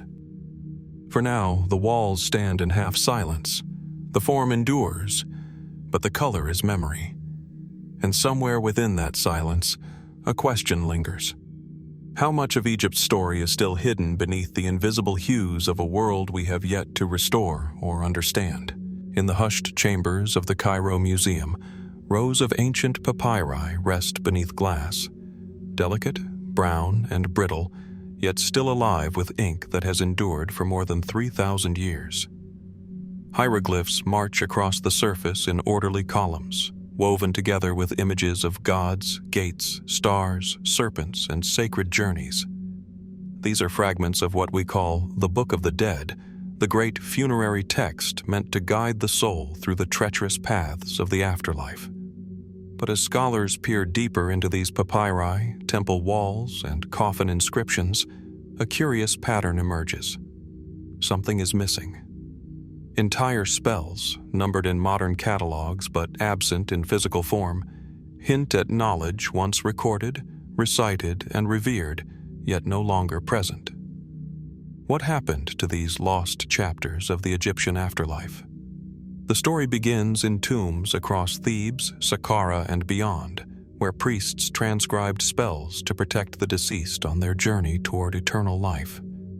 These were not mere prayers, but instructions, maps, passwords, and incantations that promised safe passage through the underworld and judgment before Osiris. The versions that survive are extensive, but not uniform.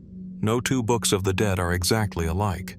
Some contain spells others completely omit. Some include mysterious sections that appear nowhere else.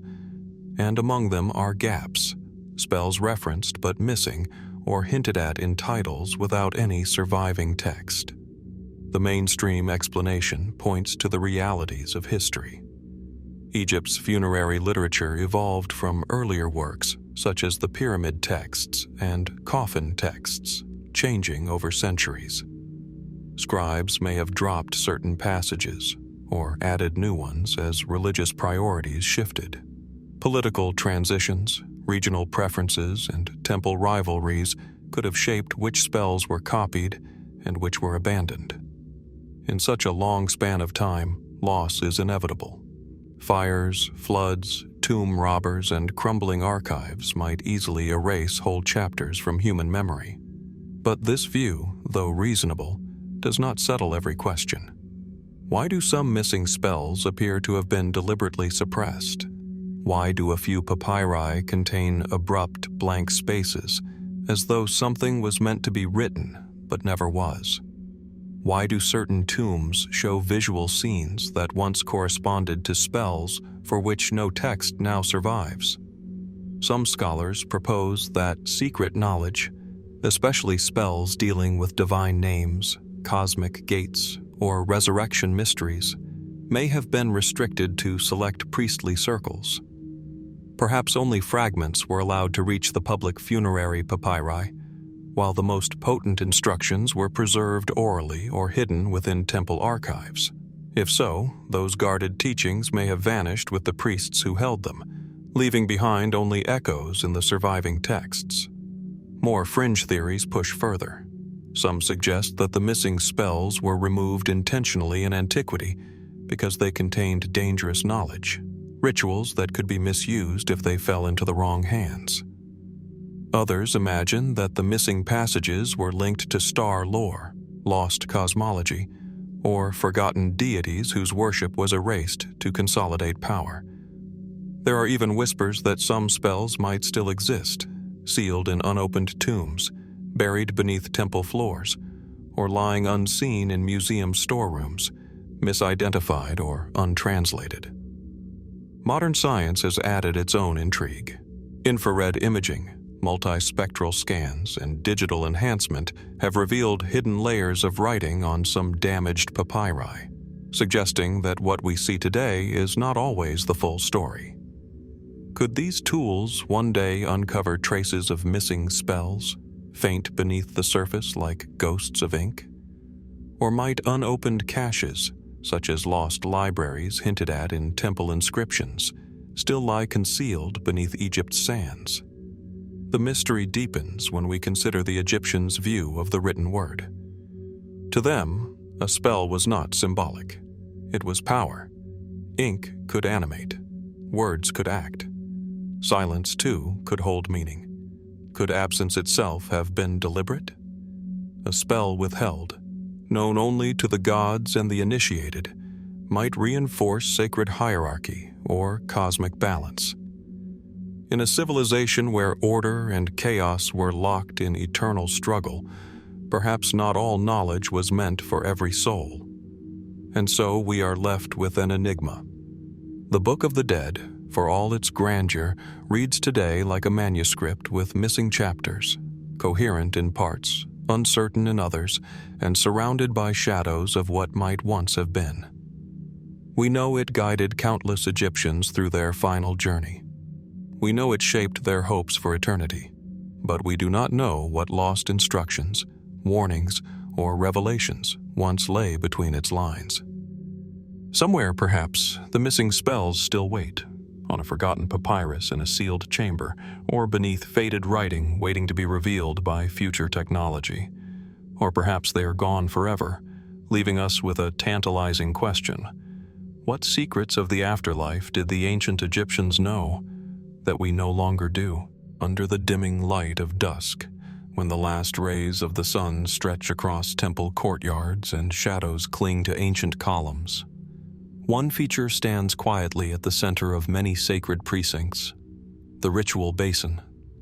Everywhere from Karnak to Edfu, Luxor to Abydos, these massive stone pools, rectangular or sometimes circular, lie sunken into temple floors, lined with smooth masonry and fed by channels that once carried clear, flowing water.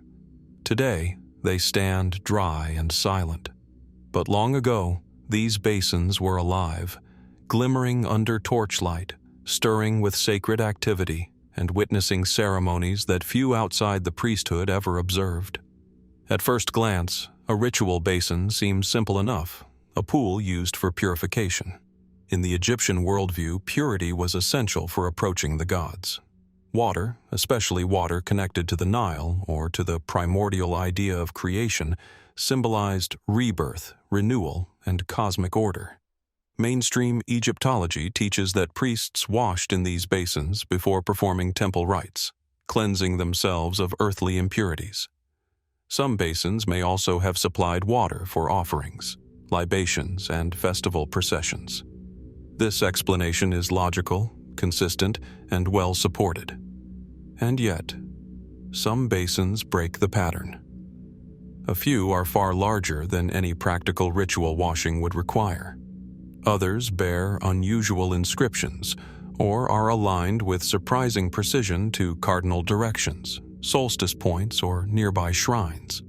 Some basins are positioned in courtyards directly associated with festival feasts, events in which offerings of food and drink were not merely symbolic, but actively consumed, displayed, or paraded in honor of the gods. If purity were the only purpose, why construct basins of such scale and prominence? The deeper one looks, the more questions arise. In certain temples, the basins are connected to hidden channels or underground chambers, their full architectural plans still not fully mapped. Did the water flow continuously during festivals, creating a shimmering centerpiece for nighttime ceremonies? Did sounds echo across the surface of the water, amplifying chants and drums? Water, after all, reflects not just light, but meaning. In Egyptian myth, creation itself began with dark, infinite water, the primeval flood called Nun, from which the first land rose and the gods emerged. Could these basins have been miniature representations of creation, used in rituals meant to renew the cosmos itself? There are more speculative interpretations as well. Some researchers suggest the basins may have been involved in oracular practices, where priests sought messages from the gods. Ripples, reflections, or floating offerings might have been read like signs, early forms of divination. Others wonder whether the basins served a role in the dramatic mystery plays reenacted during major temple festivals, especially those tied to Osiris, death, and resurrection. Water, silence, darkness, and light would have made powerful symbols in such performances. A few fringe theories go further, speculating about forgotten technologies or hidden functions. Some propose that the basins were part of acoustic, hydraulic, or even astronomical systems, devices that transformed water into a medium for sound, energy, or observation. Supporters of these ideas point to the precision of Egyptian craftsmanship, the sophistication of their temple layouts, and their deep interest in cosmic order. If the Egyptians constructed entire complexes in harmony with stars, seasons, and sacred geography, could the basins have played a role beyond ritual washing? There is also an intriguing link to Egypt's great religious festivals, when statues of the gods were carried from their sanctuaries to open courtyards, where the public could gather. During these events, water was not just practical, it was symbolic nourishment for gods and people alike. Inscriptions describe grand feasts, offerings of beer, bread, and wine, and nights of music and incense beneath the stars. In that setting, a great stone basin filled with water would have been more than a utilitarian object. It would have been a focal point, a mirror to the heavens, a boundary between worlds, a ritual stage for rites now lost to time. Yet for all the study, one thing remains elusive: definitive proof. Archaeologists uncover basins. Texts mention water, washing, and renewal. But the full script of what occurred in those feast courtyards, the spoken lines, the forbidden gestures, the secret rites, has faded from history. The Egyptians were masters at revealing and concealing, recording and veiling. What they wished future generations to know, they carved in stone. What they wished to protect, they hid in metaphor, silence, or oral tradition. So the basins endure, half explained and half enigmatic. Were they simple tools of purification, symbolic pools of creation, instruments of ritual theater, prophecy, or cosmic magic? As long as the stones remain and the inscriptions whisper fragments of lost ceremonies, the question lingers. In the quiet of the abandoned courtyards, one cannot help but wonder, what reflections did the ancient priests see on the surface of those sacred waters? And what deeper mysteries still lie beneath? Across the shifting sands of Egypt's western desert, far beyond the reach of the Nile's life-giving waters, lies a desolate landscape of wind-sculpted dunes, fractured limestone ridges, and silent horizons that seem to stretch into eternity. At first glance, this region feels utterly detached from the story of pharaohs, temples, and monuments. Yet hidden beneath layers of sand and time, faint traces remain: carved roads, abandoned way stations, and ancient inscriptions, revealing that this wilderness once echoed with purposeful movement. Long before modern maps, caravans of quarry workers, soldiers, priests, and officials crossed these silent expanses, following routes that connected Egypt's power centers to distant and mysterious stone quarries deep in the desert. These forgotten quarry roads are among the least explored chapters of Egypt's archaeological record. Mainstream scholarship agrees that they served a clear and practical purpose: transporting prized stone from remote desert sources to the royal building projects of the Nile Valley. The Egyptians, master builders of their age, sought specific quarries for specific stones: granite from Aswan, basalt and sandstone from the Fayum region, and exotic limestone from desert plateaus. Along these routes, explorers have identified rough milestones, storage depots, and dry stone shelters where workers once paused, rested, and prayed before continuing their arduous journeys. These remnants match what we know: that monumental architecture required logistics, organization, and endurance. But when one walks these ruined tracks today, a deeper strangeness rises from the silence. Some of the routes lead to quarries so remote, so hostile, and so lacking in resources that their selection appears almost irrational. Why would Egyptian planners choose locations that required caravans to cross hundreds of miles of barren land, under blistering heat, with no known water sources for days at a time? Could there have been more at stake than stone extraction alone? Scattered along certain paths are rock inscriptions bearing royal names, divine symbols, or brief messages left by quarry expeditions. These suggest that the routes were not merely industrial, they were ceremonial. Some inscriptions invoke desert gods and protective forces, hinting at dangers both physical and spiritual. Were these roads seen as thresholds, cutting through lands inhabited by hidden powers? To Egyptians, the desert was not empty. It was a liminal realm, a place of chaos where hostile spirits lurked and where journeys took on ritual significance. One wonders, did the quarry expeditions serve a dual function, supplying stone while also reenacting mythic journeys through the wilderness? There are other puzzles. Certain tracks run in strange and circuitous paths, avoiding direct lines to the Nile.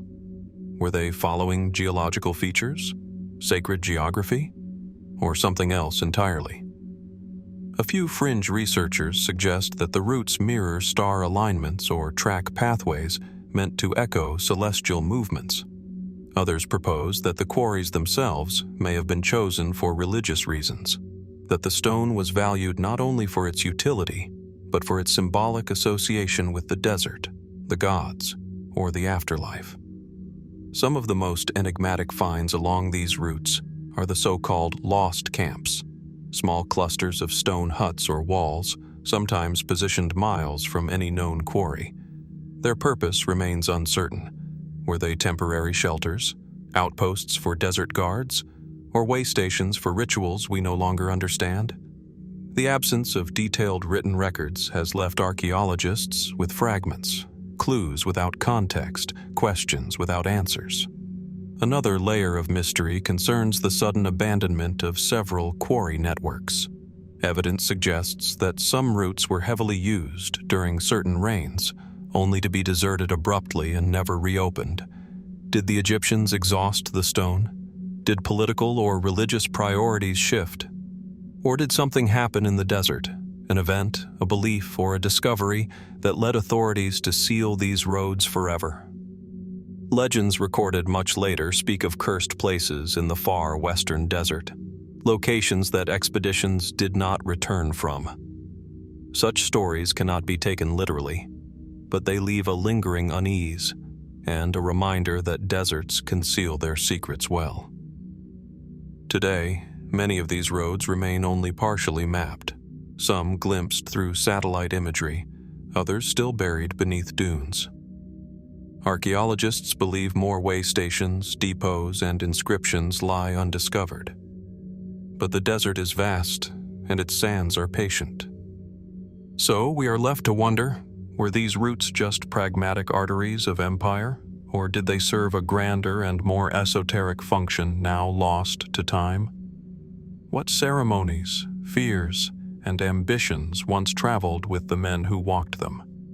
And beneath the desert's silent surface, how many forgotten paths still wait to be found, connecting us not just to Egypt's monuments, but to the hidden world behind them?